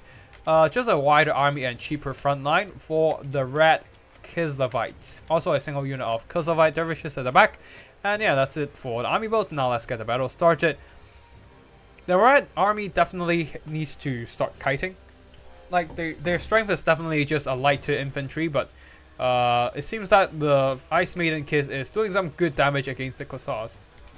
Ooh, and the sound is bugged, and I can't hear the combat sound effects. Ah well, whatever. We'll just keep fighting. Kossars are shooting, and they're shooting up the lightly armored regular Kossars pretty well with their pistols. Like, having these Kossars marching so far ahead is definitely a mistake here. They should just try to teeter on the edge of the armored Kossars and just keep softening them up, so that the Kossars and the Akshina and Bushes at the back can't really shoot at them. And then once the green Kislevites move up, the red Kislevites back off and then try to kite away. But either ways, now the things in the woods are jumping into combat, trying to work down the armored Kossars, while the Akshinas and Bushes at the back here are moving in to shoot. Like, also shooting at the flanks of these armored Kossars. So that should be quite effective. Although one of the things in the woods are now pinned down by the Wolf Heart's pack trap. So they are just getting some free valor out of this little opportunity. At the back there, there's Kossovite dervishes jumping on top of enemy missiles. Red dervishes jumping on green missiles, while Boris Ursus jumping into combat as well. But then the green Akshina and Bushes are focusing him down and doing some pretty good damage. Even the Frost Maiden took a lot of damage from the green Akshina and Bushes. At the back there, the red Akshina and Bushes are still pretty damn healthy and just keep peppering. It is literally just Akshina and Bushes trading against each side. But now the green dervishes are able to get on top of some of these red Akshina and Bushes and silencing them from firing. Green action ambushers over here though have taken noticeable damage, substantial damage I would say, down to half health from enemy return fire. Balance of power is still quite dead even. There's a lot of trades on each side of the battlefield. Now the dervishes, the green dervishes have worked down. Ooh, combined with the Ice Maiden kids, worked down, managed to like nuke away half health on 2 red action ambushers. And now that, that was a pretty early defeat. Race actually wins against the red oh, okay, yeah. Wolfblade's backline was largely compromised, and that's just not enough damage to trade against enemies. Kislavite, the action ambushers, I believe. I think that's it. Also, a lot of their their spell support is gone, their mobility is substantially weakened, and they just do not have enough steam to push back all these green Kislavites. Anyways, that's all for today's stream. I hope you all like it and enjoy all the action. Once again, thank you for everyone for playing in this tournament and watching the stream. And I hope you guys all have a good time. It's been fun talking about random anime, but yeah, thank you everyone for watching, and I'll see you in the next one. Tactical Lich signing out. Oh wait, hold on a second. I do have one thing to advertise, and that is my October WA tournament. I'm hosting a tournament next week, next Saturday, I believe. And it will be an October themed tournament where we are only playing with greenskins. Everyone's just gonna go greenskins, go WA, and decide who is the artist and baddest of boys. So yeah, if you want to have some greenskin action, greenskin versus greenskin action, do join it. Like all the greenskin action, all the greenskin factions will be under a special rules where they need to bring certain units, or they are not allowed to take certain units. So yeah. If you want a fun tournament, a themed meme tournament, just do visit my Discord and check out my tournament. And yeah, that's gonna be it. I hope you all enjoy the stream, and I'll see you in the next one. Tactical Lich signing out.